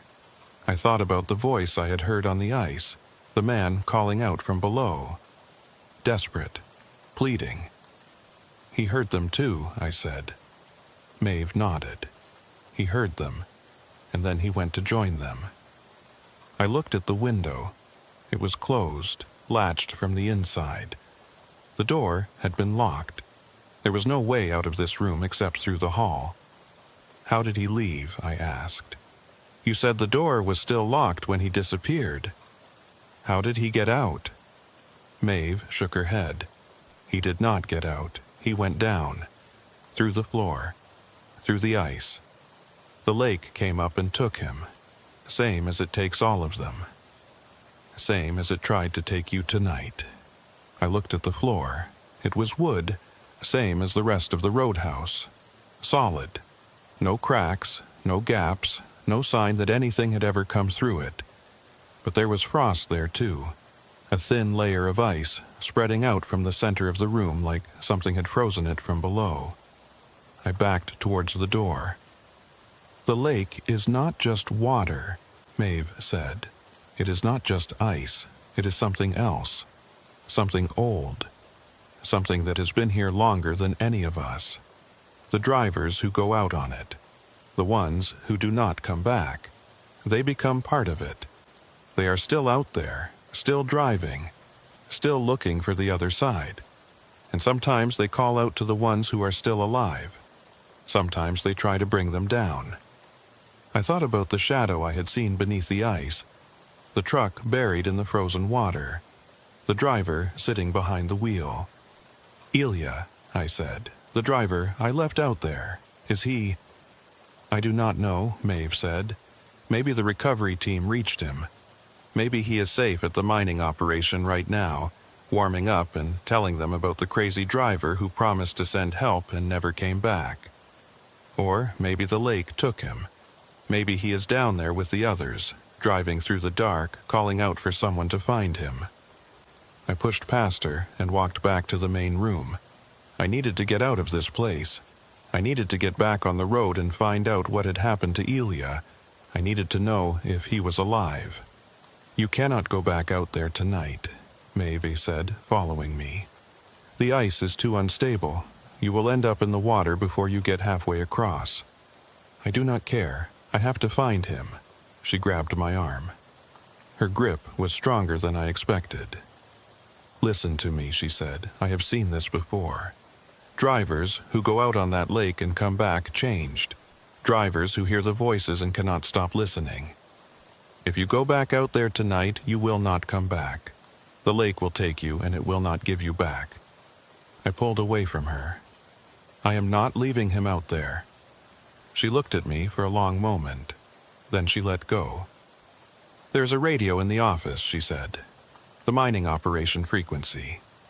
You can try to reach them, find out if the recovery team got to your friend. But do not go back on the ice. Not tonight. Not until the sun comes up and you can see what you are driving on." I went to the office and found the radio. It was old, a battered unit that looked like it had been there since the roadhouse was built. I turned it on and dialed in the frequency that the dispatcher had given me. "Mining operation. This is Dawson Pike. Do you copy?" "Static." I tried again. "This is Pike at the Eastern Shore Roadhouse. I am trying to get status on a recovery operation. Driver named Ilya Sarenko, stranded on the ice about 20 miles out. Do you copy?" More static. Then a voice, faint but clear. "Pike, this is base. We copy. Recovery team reached the position about an hour ago. There was no one there." My heart stopped. "What do you mean, no one there? Where is Sarenko? Truck was there, still running. Hood up, just like you described. But no driver. Recovery team searched the area, but they could not find him. No tracks, no sign of where he went. It is like he just vanished." I sat down heavily. The room felt like it was spinning. "That is not possible," I said. "He was there. I talked to him. I gave him coffee and a blanket. He was waiting for help." "I understand," the voice said. "But he's not there now. We have got crews searching the area, but in the dark, with these temperatures, it is going to be hard to find anything." "I am sorry, Pike. We will keep looking, but you should prepare yourself." I turned off the radio. Ilya was gone. He had been standing right there by his truck when I left him, and now he was gone. No tracks, no sign, just vanished into the frozen air. The lake takes. The lake keeps. I thought about those words scratched into the wall. I thought about the tally marks all those drivers counted and remembered. I thought about the voice I had heard calling out from beneath the ice. Had that been Ilya? Had the lake taken him while I was driving in circles, lost and confused, unable to find my way back to him? Had he called out for help and gotten no answer because I was trapped in those 15 missing minutes, suspended somewhere that the satellites could not see? Or had something else happened, something worse? I stayed at the roadhouse that night. I did not sleep. I sat by the fire and stared into the flames and listened to the silence. Maeve came and went, bringing me coffee, checking on me, but she did not say anything. There was nothing to say. In the morning, I drove back to the mining operation. The ice was solid in the daylight, stable and smooth, and I made the crossing without incident. No sounds from below, no shadows rising toward the surface, no voices calling out for help. Just the ice and the sky and the long white road stretching ahead of me. They never found Ilya Sarenko. The search went on for 3 days. Crews on snowmobiles, helicopters with thermal imaging, dogs trained to find people buried in snow. Nothing. He was gone, as completely as if he had never existed. His truck was recovered and towed back to Yellowknife. His family was notified. His name was added to the list of drivers who had disappeared on the ice roads, cause unknown. I gave a statement to the territorial police, told them everything I had seen and heard. They listened politely and wrote it all down, but I could tell they did not believe me. Voices from under the ice, shadows that looked like buried trucks. 15 minutes that the GPS could not account for. It sounded crazy.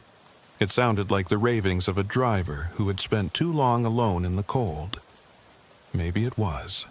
Maybe the whole thing was hypothermia and stress and the isolation playing tricks on my mind. Maybe Ilya wandered away from his truck in a confused state and fell through thin ice somewhere that the searchers never checked. Maybe there was a rational explanation for everything, but I did not believe it. I went back to the roadhouse one more time before I left the territory. I do not know why. I just felt like I needed to see it again, needed to confirm that it was real. The building was there, same as before. Smoke from the chimney, lights in the windows. I parked my truck and went inside. Maeve was behind the counter. She looked at me and nodded, like she had been expecting me. "Did they find him?" she asked. No, she did not seem surprised. She reached under the counter and pulled out a piece of paper, handed it to me. "This was in the room," she said. "The room at the end of the hall. I found it this morning." I looked at the paper. It was a page from a logbook, the kind that drivers use to record their hours and routes. The handwriting was neat and careful. November 17th. Great Slave Lake Crossing. Departed Yellowknife 600. Weather clear. Ice conditions good. That was my departure date. My route. My handwriting. But I had not written it. I turned the page over. On the back, there were more words. Different handwriting this time. Shakier. More desperate. "He is still out there. I can hear him calling. He does not know he is gone. He thinks he is still waiting for help. Someone has to tell him. Someone has to make him understand." Below the words, there was a tally mark. Just one. Fresh and dark, carved into the paper hard enough to tear it. I looked up at Maeve. "Who wrote this?" I asked. She did not answer. She just looked at me with those tired eyes, and I saw something in them that I had not noticed before. Recognition. Like she was seeing someone she knew, someone she had been expecting.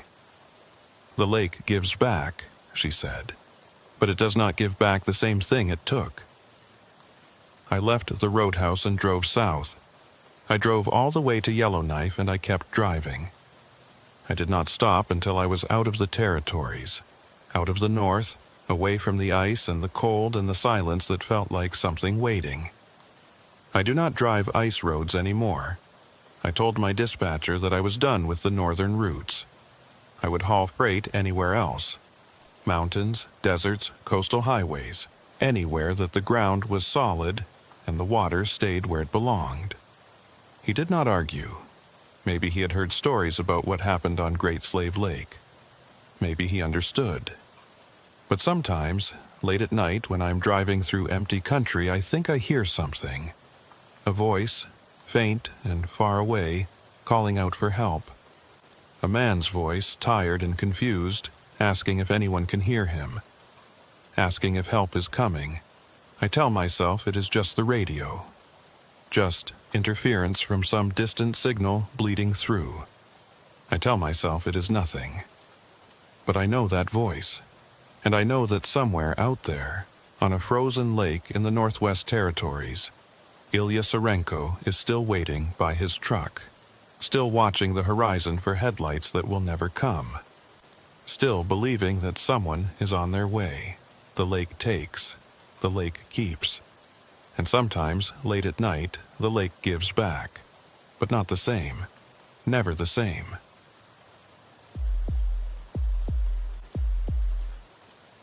The convoy was supposed to be 3 trucks. That was what Buck Weller told me when I signed on for the run. 3 rigs hauling mining supplies from Inuvik to a survey camp on the Mackenzie Delta. 2 days out, 2 days back, good money for a week's work. Buck had been running convoys on these northern routes for 25 years. He knew the roads, knew the weather, knew how to keep drivers alive when the temperature dropped to 60 below, and the wind came screaming across the tundra like something that wanted you dead. If Buck said it was a 3-truck job, then it was a 3-truck job. But when I showed up at the staging area that morning, there were only 2 rigs in the lot. Mine and Buck's. I found him in the dispatch office, going over paperwork with a cup of coffee that looked like it had been sitting there for hours. He was a big man, Buck, with hands like shovels and a face that had been weathered by decades of Arctic wind. He looked up when I came in, but he did not smile. "Where is the 3rd truck?" I asked. He set down his coffee. Keegan backed out. "Family emergency." That left us short. 2 trucks instead of 3. It meant longer shifts, less redundancy, more risk if something went wrong on the road. "We should postpone," I said. "Wait until we can get another driver." Buck shook his head. "Client is paying a rush fee. They need this equipment at the camp by Thursday or they lose their drilling window. We go today or we do not go at all." I did not like it. I had been driving freight in the Northwest Territories for 6 years, and I knew that cutting corners in the north was a good way to end up dead. But I also knew that Buck would not take a risk he did not think he could manage. If he said we could do it with 2 trucks, then we could do it with 2 trucks. "My name is Harlan Vexler." I wish I had listened to my gut. We pulled out of Inuvik around 9 in the morning, Buck in the lead and me following about a quarter-mile back. The sky was clear and pale, the sun hanging low on the horizon even though it was almost noon. This far north in November, you only got a few hours of daylight. The rest was darkness and cold, and the northern lights dancing across the sky like ghosts. The route took us north along the Dempster Highway, then east on a series of winter roads that crossed the frozen delta. It was rough country, flat and white and featureless, with nothing to see but snow and ice and the occasional cluster of stunted trees. The wind was constant, a steady pressure against the side of my truck that made me fight the steering wheel for every mile. I had driven this route before. Not often, but enough to know the landmarks and the danger spots. There was a stretch about 4 hours out where the road crossed a series of frozen channels, ice bridges that could be tricky in bad weather. And there was a section further on where the route passed through an area that the locals called the Barrens. Just empty tundra for 50 miles in every direction. No shelter, no services, no help if something went wrong. Buck came on the radio about an hour into the drive. His voice was calm, steady, the voice of a man who had seen everything and was not impressed by any of it. "Pike, this is Weller. How are you running back there?" I keyed my mic. "Running fine. Road is good. Winds are manageable. Copy that. We will stop at the fuel cache in about 3 hours. Top off the tanks and check the loads. Should put us at the camp by midnight if we keep this pace." I acknowledged and signed off. 3 hours to the fuel cache, then another 6 or 7 to the camp. It was going to be a long day, but nothing I had not done before. The first sign of trouble came about 2 hours later. I noticed that Buck was slowing down. His tail lights brightened as he touched his brakes, and his speed dropped from 50 to 40 to 30. I slowed to match, watching his truck for any indication of what was wrong. "Weller, this is Vexler. You've got a problem up there." There was a pause. Then his voice came back, but it sounded different. "Tighter. There's something on the road ahead. Looks like a vehicle. Stand by." I peered through my windshield, but I could not see past Buck's trailer. We were in a flat section of the route, the road cutting straight across the tundra toward the horizon. There should not have been anything out here. No traffic, no breakdowns, nothing. We were 50 miles from the nearest town, and the only vehicles on this road were supposed to be ours. Buck stopped. I pulled up behind him and waited. A minute passed, then another. I could see Buck's door open and a figure climb down from the cab. He walked forward toward whatever he had seen on the road and disappeared from my line of sight. I sat in my truck and waited. The wind rocked my trailer gently. The engine idled. The heater blew warm air across my face. Everything felt normal, except for the knot that was forming in my stomach. Buck's voice came over the radio. "Vexler, get up here, you need to see this." I climbed down from my cab and walked forward along the road. The cold hit me immediately. That deep Arctic cold that finds every gap in your clothing and drives needles into your skin. I pulled my hood up and kept walking. Buck was standing about 50 yards ahead of his truck. He was looking at something on the side of the road, and when I got closer I saw what it was. A truck, a semi, just like ours, parked on the shoulder with its nose pointing north. It was covered in snow and ice, the windshield opaque with frost, the whole vehicle looking like it had been sitting there for a long time. Days at least, maybe longer. "Someone broke down," I said. "We should check if there's anyone inside." Buck shook his head. He did not take his eyes off the truck. "I know this rig," he said. His voice was quiet, flat. "This is Truman Red's truck." The name hit me like a punch. Truman Red. I had never met the man, but every driver in the territories knew his story. He had been running freight on these routes for 30 years, one of the old-timers who had pioneered the winter roads back when they were nothing but frozen rivers and good intentions. He was a legend, and he had disappeared. 3 years ago, Red had gone out on a run just like this one. Inuvik to the Delta, hauling supplies to a drilling camp. He had checked in at the fuel cache, reported good conditions, said he expected to reach the camp by nightfall. And then nothing. He never arrived. He never called in. He just vanished. They searched for weeks. Helicopters, ground crews, other drivers volunteering their time. Nothing. No truck, no driver, no sign of what had happened. It was like the tundra had just swallowed him up.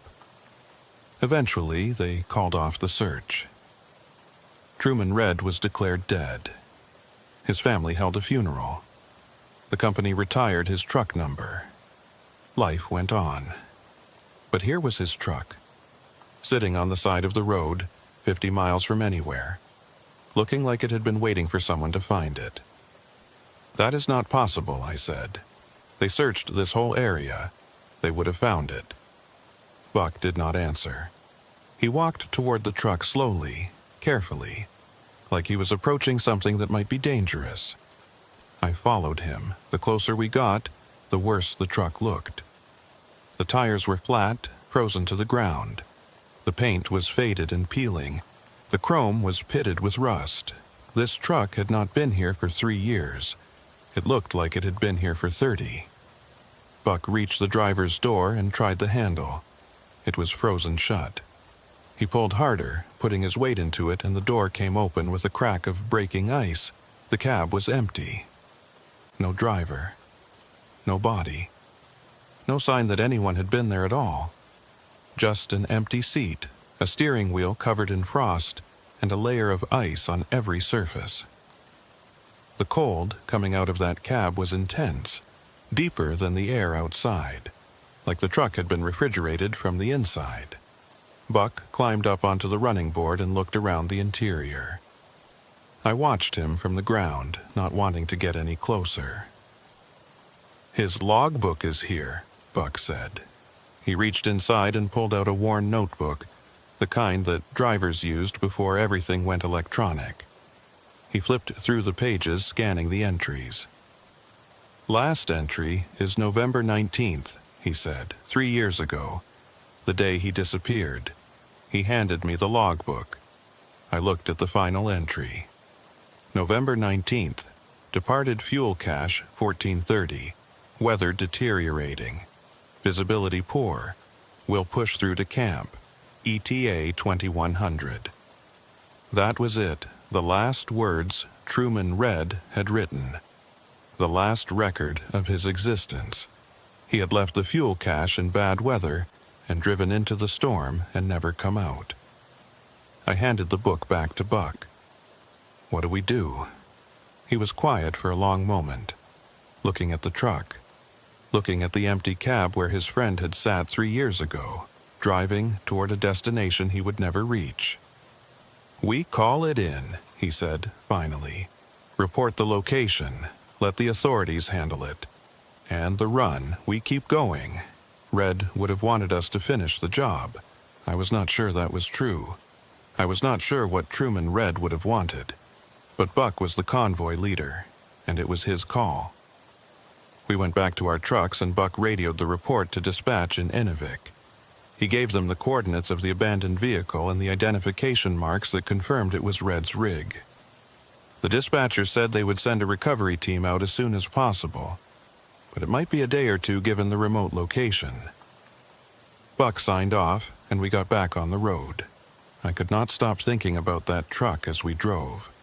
The way it had looked, sitting there on the side of the road like it had been waiting for us. The way the cold had felt coming out of that cab. Colder than it should have been. Colder than the air outside. The way Buck's face had changed when he recognized it. Like he was seeing a ghost. I had heard stories about Truman Red over the years. All drivers hear stories about the ones who disappear. How he was one of the best. A man who could read the weather and the ice like a book. How he never took unnecessary risks, never pushed when he should have pulled back. How his disappearance made no sense because he was the last driver anyone would expect to lose out here. And now his truck had appeared out of nowhere, 3 years after the search was called off, sitting on a road that had been driven by hundreds of vehicles since then. A road that had been searched and cleared and traveled without anyone seeing a thing. It was not possible, but here we were. We reached the fuel cache about an hour later. It was a small outpost, just a few storage tanks and a heated shelter where drivers could warm up and check their equipment. There was no one there.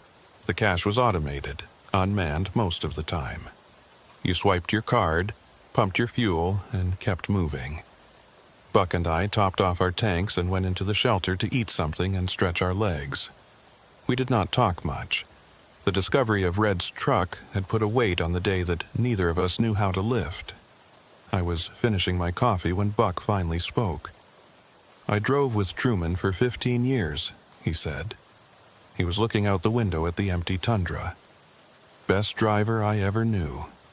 Careful, smart, never made mistakes. What do you think happened to him? Buck shook his head. I do not know. I have thought about it every day for 3 years and I still do not know. He just went out on the road and did not come back. No distress call, no sign of trouble, nothing. And now his truck shows up. Buck turned and looked at me. His eyes were hard.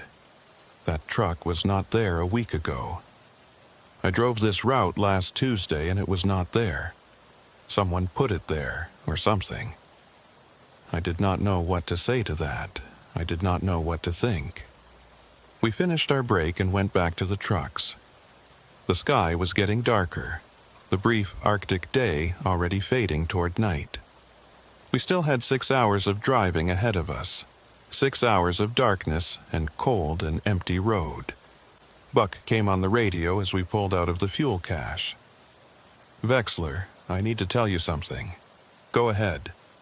This section of road coming up, the part that goes through the barrens, that is where Truman was heading when he disappeared. That is the last place anyone knows he was. I felt that knot in my stomach tighten. We have to go through it, Buck said. There is no other route. But I want you to stay close. Keep my taillights in sight at all times. If anything happens, if you see anything strange, you call me immediately. Understood. Understood. We drove on into the darkness. The barrens started about 30 minutes past the fuel cache. I knew the moment we entered them because the landscape changed. The scattered trees disappeared. The contours of the land flattened out. Everything became white and empty and endless, a frozen void that stretched to the horizon in every direction. I kept my eyes on Buck's taillights and tried not to think about what might be out there in the dark. About an hour into the barrens, I started to feel like we were being watched. It was not anything specific. No sound, no movement, no shape in the darkness. Just a feeling, a prickling on the back of my neck, an instinct that something was out there, something that knew we were here. I told myself it was just nerves, just the story of Truman Red getting into my head. There was nothing out here, nothing but ice and snow and the wind. But the feeling did not go away. Buck's voice came over the radio. "Vexler, are you seeing this? Seeing what? Check your mirrors." I looked in my side mirror. At first I did not see anything. Just the darkness behind me, my own lights reflecting off the snow. Then I saw them. Headlights. A third set of headlights far behind us, following the same road. Another vehicle, out here in the middle of nowhere, in the middle of the night, driving the same route we were driving. I grabbed my radio. That is not possible. There was no one behind us at the fuel cache. "I know," Buck said. His voice was tight. "I have been watching them for 5 minutes. They are keeping pace with us. Same speed, same distance. They are following us." I stared at those headlights in my mirror. They were too far back to make out any details. Just 2 points of light, floating in the darkness. Who is it? I do not know. But I do not like it. Neither did I. We drove on. The headlights followed. And somewhere behind them, hidden by the darkness and the distance, I could not shake the feeling that Truman Red's truck was moving again, following us home. The headlights stayed with us for the next hour. Always the same distance back. Always the same speed. Never gaining, never falling behind. Just following. Watching. I kept checking my mirrors. Kept expecting them to disappear or turn off or do something that would explain what they were. But they just hung there in the darkness. 2 pale points of light that refused to go away. Buck tried raising them on the radio. All channels, all frequencies. Nothing. Whoever was back there, they were not answering.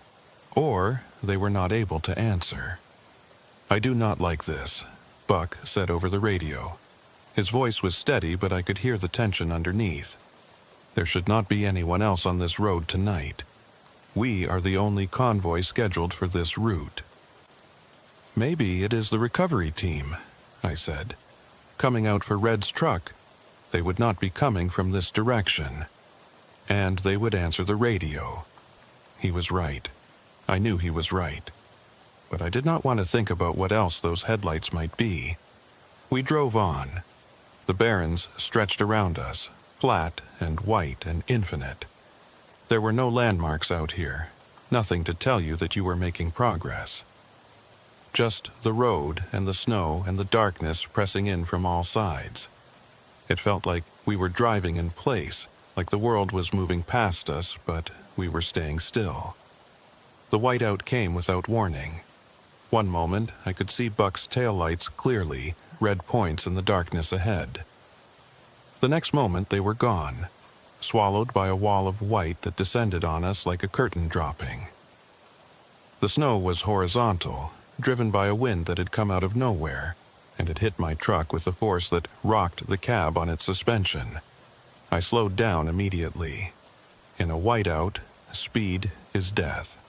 You cannot see the road, cannot see other vehicles, cannot see anything except the snow swirling in your headlights.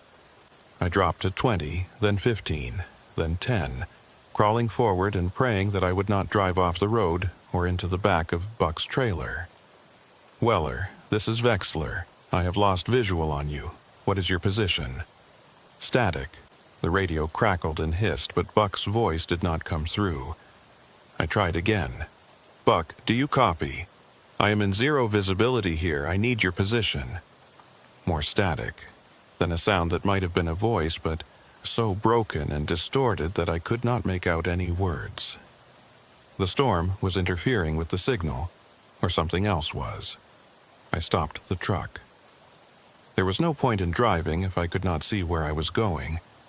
I would wait for the whiteout to pass, then find Buck and continue to the camp. It was the safest option, the only option. The wind howled around my truck, rocking it back and forth. The snow was so thick that I could not see my own hood. I was blind, deaf, cut off from everything. Just me and the storm and the cold. That was when the tapping started. 3 sharp raps on my driver's side window. Clear and distinct, cutting through the noise of the wind. I jumped in my seat, my heart lurching into my throat. I turned to look at the window, but I could not see anything. Just snow. Just white. Whoever or whatever had made that sound was invisible on the other side of the glass. The tapping came again, harder this time, more insistent. "Hello," I called out. "Who is there?" No answer. Just the wind and the snow and the darkness. I thought about opening the door. Thought about stepping out into the storm to see who was knocking. But something stopped me. Some instinct that told me the door needed to stay closed. That whatever was out there was not something I wanted to let in. The tapping moved. It was on my windshield now, right in front of my face. Tap, tap, tap. The glass vibrated with each impact. I stared at it, trying to see through the snow, trying to catch a glimpse of what was making the sound. But there was nothing. Just white. Then the tapping stopped. I sat there in the silence, breathing hard, waiting for it to start again. But it did not. Whatever had been outside my truck, it was gone. Or it was waiting. The whiteout began to thin about 10 minutes later. The snow eased, the wind died down, and visibility slowly returned. I could see the road ahead of me again. Could see the tundra stretching away on both sides. I could see Buck's truck stopped about 100 yards ahead, his hazard lights flashing. I grabbed my radio. "Buck, are you okay? I lost you in the storm."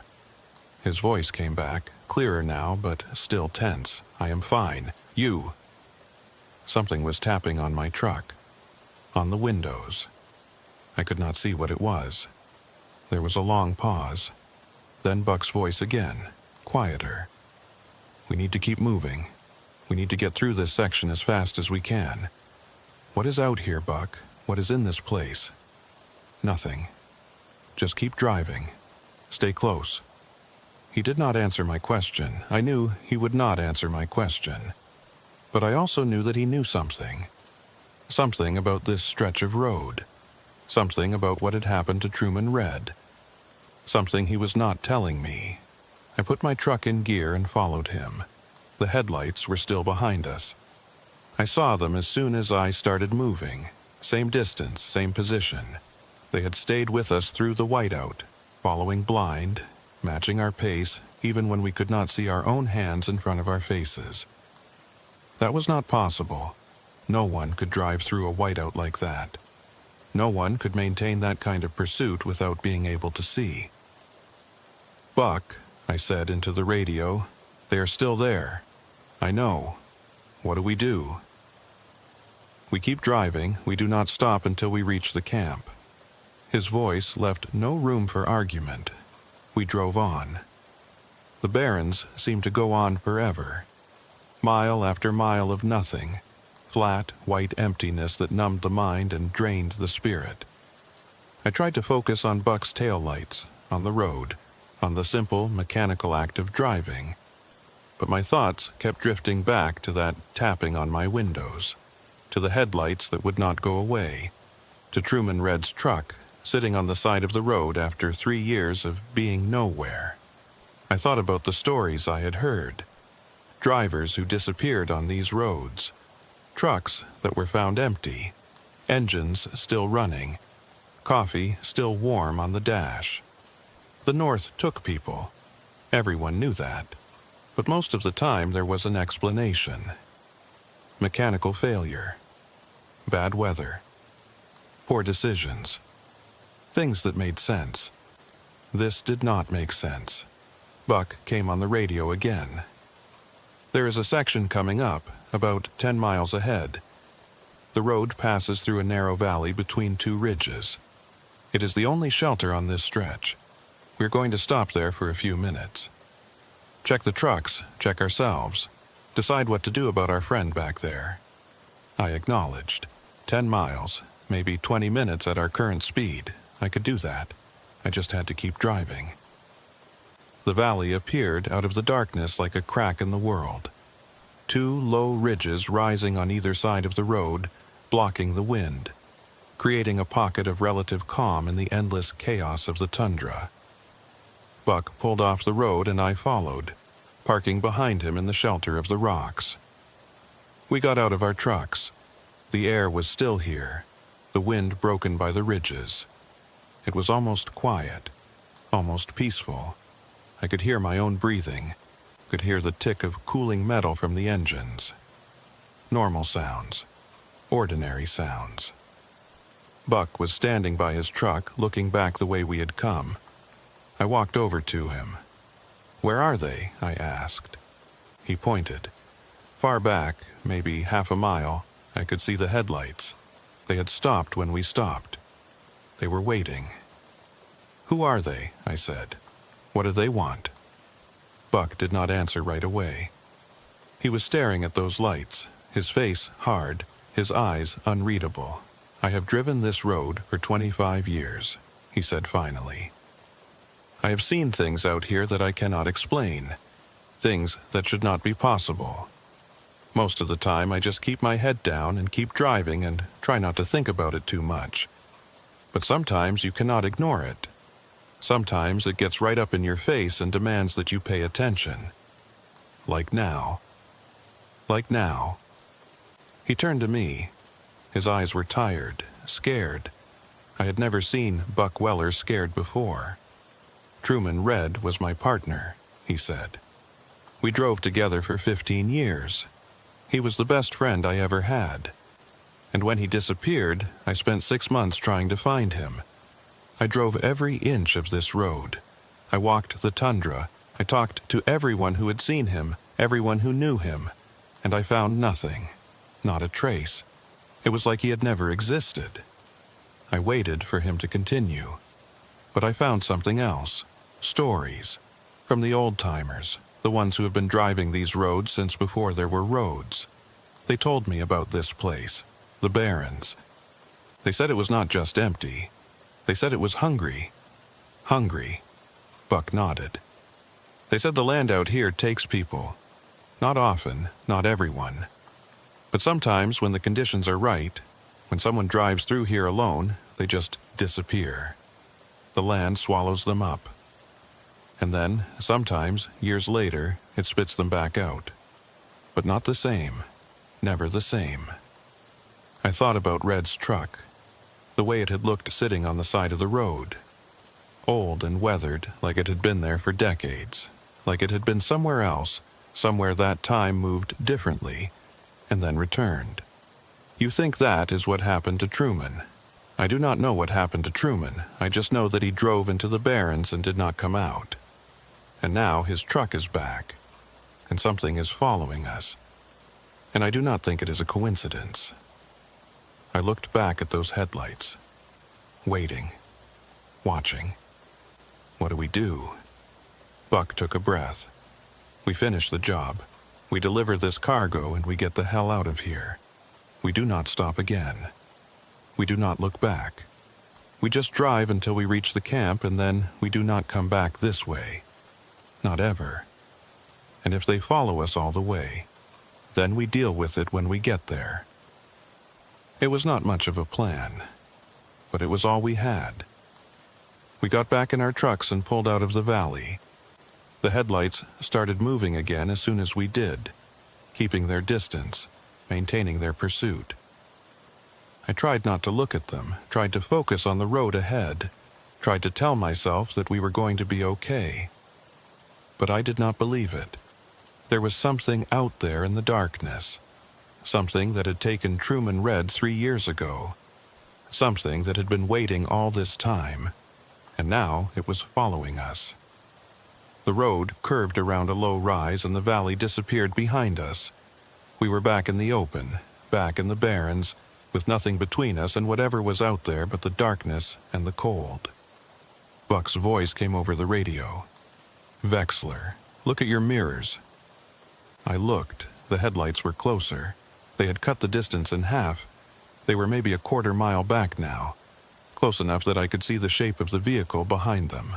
A truck, a semi, big and dark and moving fast. And on the door, just visible in the glow of the running lights, I could see letters. A name, Red. Truman Red's truck was following us. The truck that had been sitting on the side of the road 50 miles back. The truck that had been empty and abandoned and covered in 3 years of ice and snow. It was running, it was moving, it was chasing us down.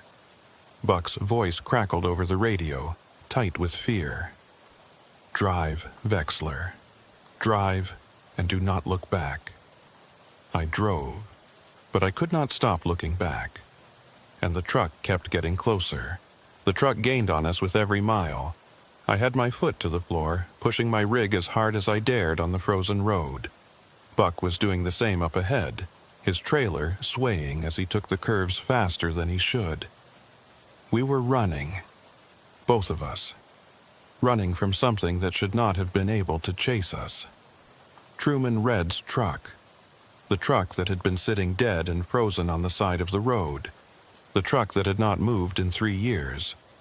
It was behind us now, and it was getting closer. I could see it clearly in my mirrors. The cab, the trailer, the running lights blazing in the darkness. It looked different than it had when we found it. Cleaner, newer, wearer. Like the years of ice and rust had melted away. Like it was returning to what it had been before it disappeared. And behind the wheel I could see a shape. A figure. Someone was driving that truck, or something. "Weller," I called into the radio. "It is right behind me. Maybe 200 yards. What do I do?" Buck's voice came back, strained. "Keep driving. Do not slow down. We are almost through the barrens. Once we clear this section, we will be okay. How do you know that?" "I do not know anything. Just drive." I drove. The speedometer climbed, 50, 55, 60. Too fast for the road, too fast for the conditions, but I did not care. The only thing that mattered was staying ahead of that truck. The only thing that mattered was not letting it catch us. The barrens stretched on forever. Flat, white nothing in every direction. No shelter, no landmarks, no sign that the world existed beyond this frozen void. Just the road and the darkness and the thing that was chasing us through it. Red's truck pulled closer. 100 yards now. I could see more details. The company logo on the door. The chrome stacks on the cab. The frost on the windshield that made it impossible to see who was behind the wheel. Just that shape, that shadow, sitting there, driving. Then it pulled out to pass. The truck swung into the oncoming lane and accelerated, drawing alongside me. I stared at it through my driver's side window, my heart pounding so hard I could feel it in my throat. The cab was right there, maybe 20 feet away. I could see the door, the window, the mirror. The window was dark, completely dark, like there was nothing inside the cab at all. No driver, no light, just emptiness. But the truck kept moving, kept accelerating. It pulled ahead of me, past me, and moved back into the right lane. Then it did the same thing to Buck, swinging out and passing him, pulling ahead of both of us. And then it was gone. The taillights disappeared into the darkness ahead, swallowed by the night and the distance. One moment they were there, and the next moment they were not. The truck had passed us and driven on and left us behind. I eased off the accelerator, my hands shaking on the wheel. My breath was coming in ragged gasps. I felt like I had just run a marathon. Buck's voice came over the radio. "Vexler, are you all right? I do not know." What just happened? I do not know either. But it is gone. Whatever it was, it is gone. I wanted to believe that. I wanted to believe that the nightmare was over, that we could finish our run and get out of here and never come back. But something told me it was not that simple. Something told me that Red's truck had not just passed us and driven away. It had gone somewhere, done something, and we were going to find out what. We drove on. The minutes crawled by. The barrens began to change, the flat tundra giving way to low, rolling hills, the first sign that we were approaching the edge of this empty place. I started to breathe easier, started to think that maybe we really were going to be okay. Then we came around a curve and saw the truck. It was stopped in the middle of the road, blocking both lanes, sitting there in the darkness like it was waiting for us. Buck hit his brakes and I hit mine. We stopped about 50 yards back, our headlights illuminating Red's truck. It was not moving, the engine was not running. The lights were off, it was just sitting there, dead, empty. Exactly like it had been when we found it the first time. "No," I said, "no, that is not possible." Buck did not answer. He just sat there in his truck, staring at the thing in front of us. I grabbed my radio. "Buck, what do we do?" His voice came back slowly, like he was having trouble forming words. "We have to move it. We cannot get around it. The road is too narrow. I do not want to go near that thing, neither do I. But we do not have a choice." He was right. The hills pressed in on both sides of the road here. Steep embankments that our trucks could not climb. The only way forward was through. The only way through was past Red's truck. Buck climbed down from his cab. After a moment, I did the same. The cold hit me like a physical blow. It was worse here than it had been in the open barrens, the air dense and sharp, cutting through my gear like it was not there. I walked toward Red's truck, my boots crunching on the frozen road. Buck fell in beside me. We approached the cab slowly. The door was closed. The windows were dark. There was no sound, no movement, no sign that anyone was inside. Buck reached the door first. He stood there for a moment, his hand on the handle. Then he pulled it open. The cab was empty, just like before. No driver, no body, nothing but frost and darkness, and the smell of cold metal. The steering wheel was covered in ice. The seat was covered in ice. Everything was frozen solid, like the truck had been sitting here for years instead of minutes. I looked at the dashboard. The keys were in the ignition. The odometer showed the same mileage it had shown when we found the truck the first time. "This truck did not drive anywhere," I said. "It has not moved. The mileage is the same." Buck was staring at the interior. His face was pale. Then, what passed us on the road? What did we see? I did not have an answer. We checked the trailer. It was empty, unlocked.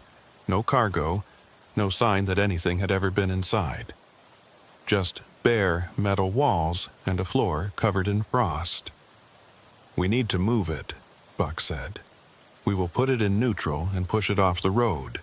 Then we keep going and we do not look back." I did not argue. I just wanted to get away from this thing. Get away from whatever it was or whatever was using it.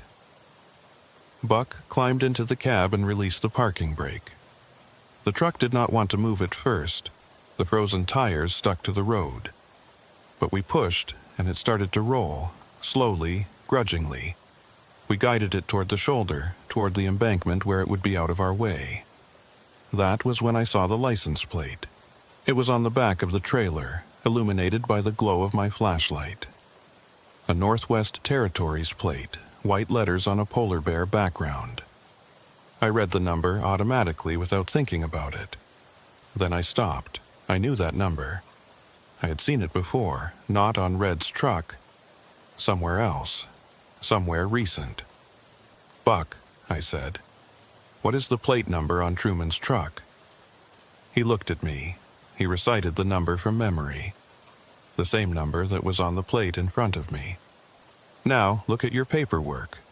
The shipping manifest. What is the plate number listed for Keegan's truck? The one that was supposed to be the third rig in our convoy." Buck stared at me for a long moment. Then he pulled out his manifest and found the entry. His face went white. "It is the same," he said. "The same plate number. That was not possible. Every truck had a unique plate.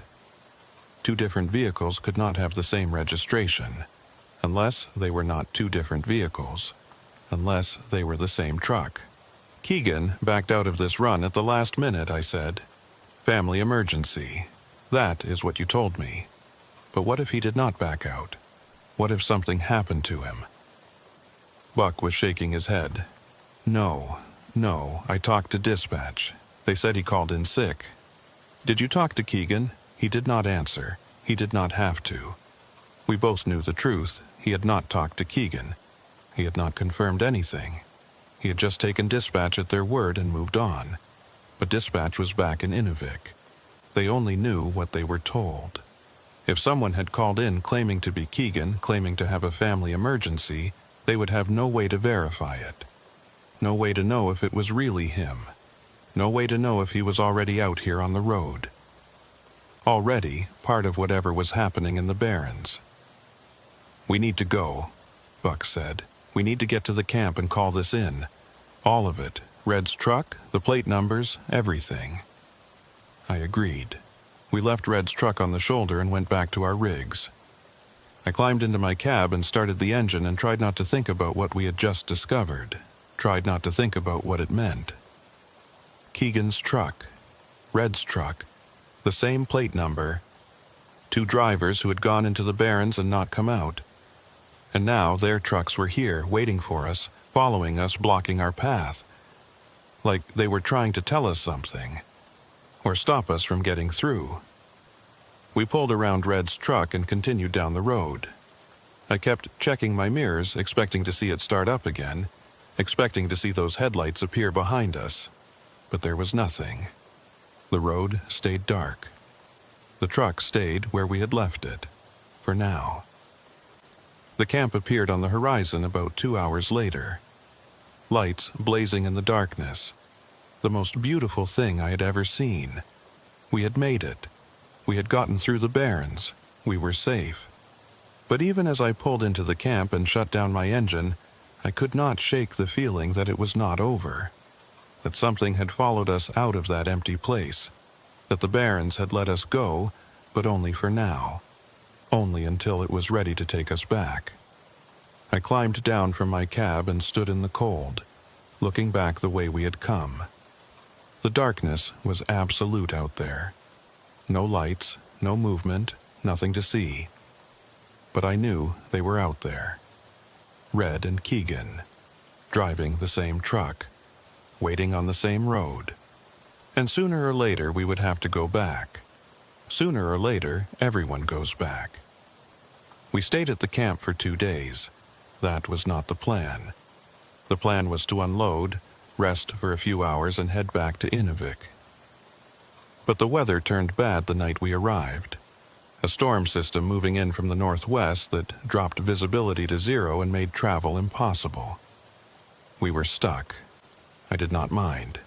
I was in no hurry to go back through the Barrens. Buck spent most of those 2 days on the radio and the satellite phone, trying to get information, trying to understand what we had seen. He called dispatch, called the territorial police, called everyone he could think of who might have answers.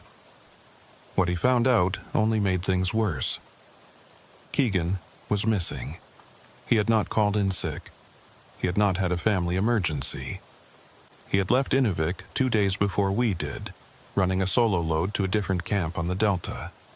He had checked in at the fuel cache, reported good conditions, said he expected to reach his destination by nightfall. He never arrived. Sound familiar? The police had already started a search, but the storm was hampering their efforts. They were focusing on the route between the fuel cache and Keegan's destination, which was north of where we had been. But Buck and I knew better. We knew that Keegan had not gone north. He had gone into the Barrens. And the Barrens had taken him, just like they had taken Truman Red 3 years before. The plate numbers matched. That was the thing I could not get out of my head. Red's truck and Keegan's truck had the same registration. That was impossible.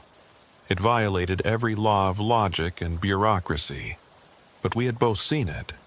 We had both read the numbers. They were the same. I tried to come up with explanations. A clerical error, a database glitch, counterfeit plates. But none of them made sense. Red and Keegan had driven for different companies. Their trucks had been registered years apart. There was no way they could have ended up with the same plate number by accident. Unless it was not an accident. Unless something had made it happen. The storm cleared on the morning of the 3rd day. The sky opened up, pale and cold, and the wind died down to almost nothing. Perfect driving conditions. No excuse to stay any longer. Buck found me in the camp's mess hall, drinking coffee and staring at nothing. "We need to go," he said. "The longer we wait, the harder it gets." He was right. I knew he was right. But I did not want to go back out there. I did not want to drive through the Barrens again, past the place where we had found Red's truck, past the hills where it had blocked the road. I did not want to see those headlights in my mirrors. I finished my coffee and went to my truck. We pulled out of camp around noon, Buck in the lead again. The road was clear, the visibility excellent. I could see for miles in every direction. There was nothing out there, nothing but snow and ice and the long white line of the road cutting through it. We entered the Barrens about 3 hours into the drive. I felt it immediately. That heaviness, that sense of being watched. The air felt thicker here, the silence deeper. Like the land itself was paying attention, like it knew we were back. I kept my eyes on the road and my hands on the wheel and tried not to think about what might be waiting for us. Tried not to think about Red and Keegan and the truck with the impossible plates. The hills appeared ahead, the narrow pass where the truck had blocked the road. I felt my chest tighten as we approached. I did not want to see it again. I did not want to know if it was still there. It was not. The shoulder where we had pushed it was empty. No truck, no sign that anything had ever been there. Just snow and rock and the road stretching on toward the horizon. Buck came on the radio. "It is gone, I see that." We kept driving, I kept checking my mirrors, but there was nothing behind us, nothing ahead of us. The Barrens were empty, just like they were supposed to be. We reached the fuel cache without incident, topped off our tanks, checked our equipment, got back on the road. Another few hours, and we would be in Inuvik. Another few hours, and this would all be over. That was what I told myself. The sun was setting when I saw the truck. It was on the side of the road, same spot where we had found it 3 days ago. The same truck, Red's truck, sitting there like it had never moved, like we had dreamed everything that happened in the Barrens. Buck stopped. I stopped behind him. We sat in our cabs and stared at the truck through our windshields. Neither of us wanted to get out. Neither of us wanted to go near it again, but we had to know. We climbed down and walked toward the truck. The cold was not as bad here, the wind blocked by the terrain. But I was shivering anyway. Shivering from something that had nothing to do with temperature. The truck looked exactly the same as before. Old and weathered, covered in frost, tires flat, paint faded. like it had been sitting here for 30 years instead of 3. Buck reached the cab and opened the door. He looked inside for a long moment. Then he turned to me. "You need to see this." I climbed up onto the running board and looked into the cab. There were 2 logbooks on the seat, 2 of them, side by side. One old and worn, the one we had found before. The other newer, less weathered. Buck handed me the newer one. I opened it to the last entry. November 14th. Departed fuel cache 14:30. Weather clear. Ice conditions good. Will reach camp by nightfall. November 14th. 4 days ago. The day Keegan had left for his run. The day he had disappeared. I looked at the handwriting. It was not Red's handwriting. It was different. Neater. More careful. Keegan's handwriting. Both logbooks were in the same truck. Both drivers had made their last entries before driving into the Barrens. Both of them had vanished without a trace. And somehow, both of their records had ended up here. In this cab. In this truck that belonged to neither of them and both of them at the same time.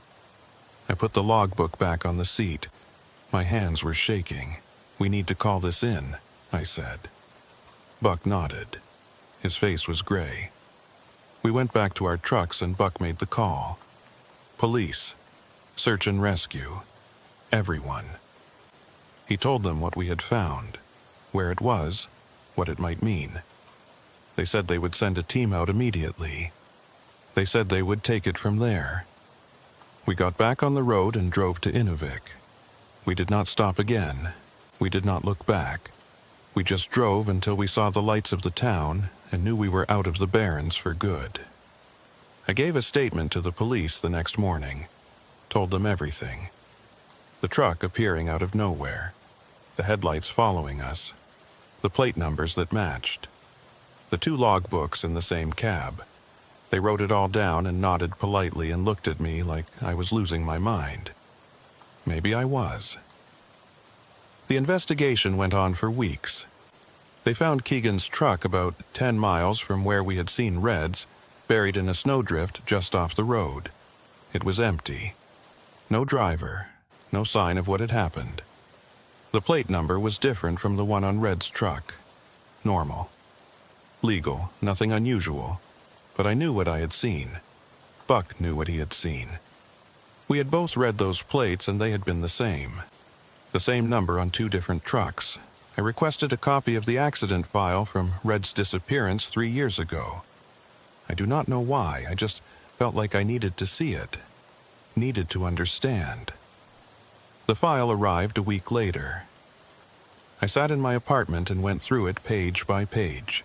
Police reports, search records, witness statements. All the documentation of a man who had vanished into the Barrens and never come back. And there, in the vehicle registration section, I found what I was looking for. Truman Red's license plate number. The same number I had seen on his truck. The same number I had seen on Keegan's manifest. The same number. I looked at the date on the registration.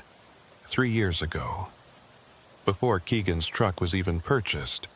Before Keegan had started driving for the company. Before any of this had happened. The plates had matched. They had always matched. From the very beginning. I closed the file and sat there for a long time, trying to understand. Trying to make sense of something that could not make sense. 2 drivers. 2 trucks. The same plate number. One disappears, then the other. Their logbooks end up in the same cab. Their trucks end up on the same road. Like they were connected. Like they were the same person. Like the Barrens had taken them and merged them together into something that was neither one nor the other. I do not drive the northern routes anymore.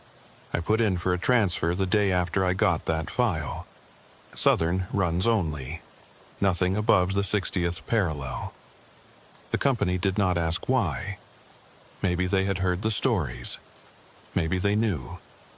Buck still drives the Barrens. I talked to him last month and he said he had not seen anything unusual. No headlights following him. No trucks appearing out of nowhere. Everything normal.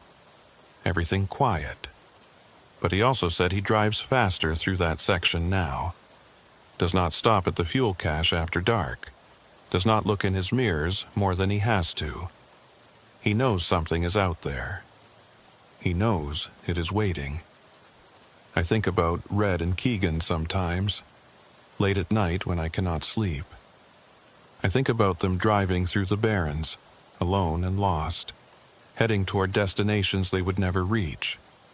I think about their logbooks sitting side by side in that frozen cab. Their last words written on those pages.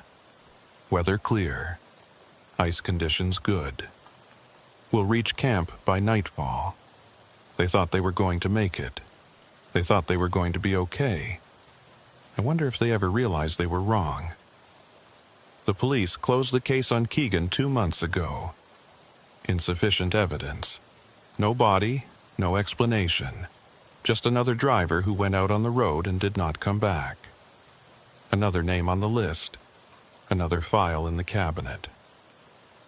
But I know the truth. I know that somewhere out there, in the barrens, the truck is still waiting. Red's truck. Keegan's truck. The truck that is both of them and neither of them. And I know that someday it will find another driver. Someone running alone. Someone who does not know the stories. Someone who thinks they can drive through the barrens and come out the other side. They will see the headlights in their mirrors. They will hear the tapping on their windows.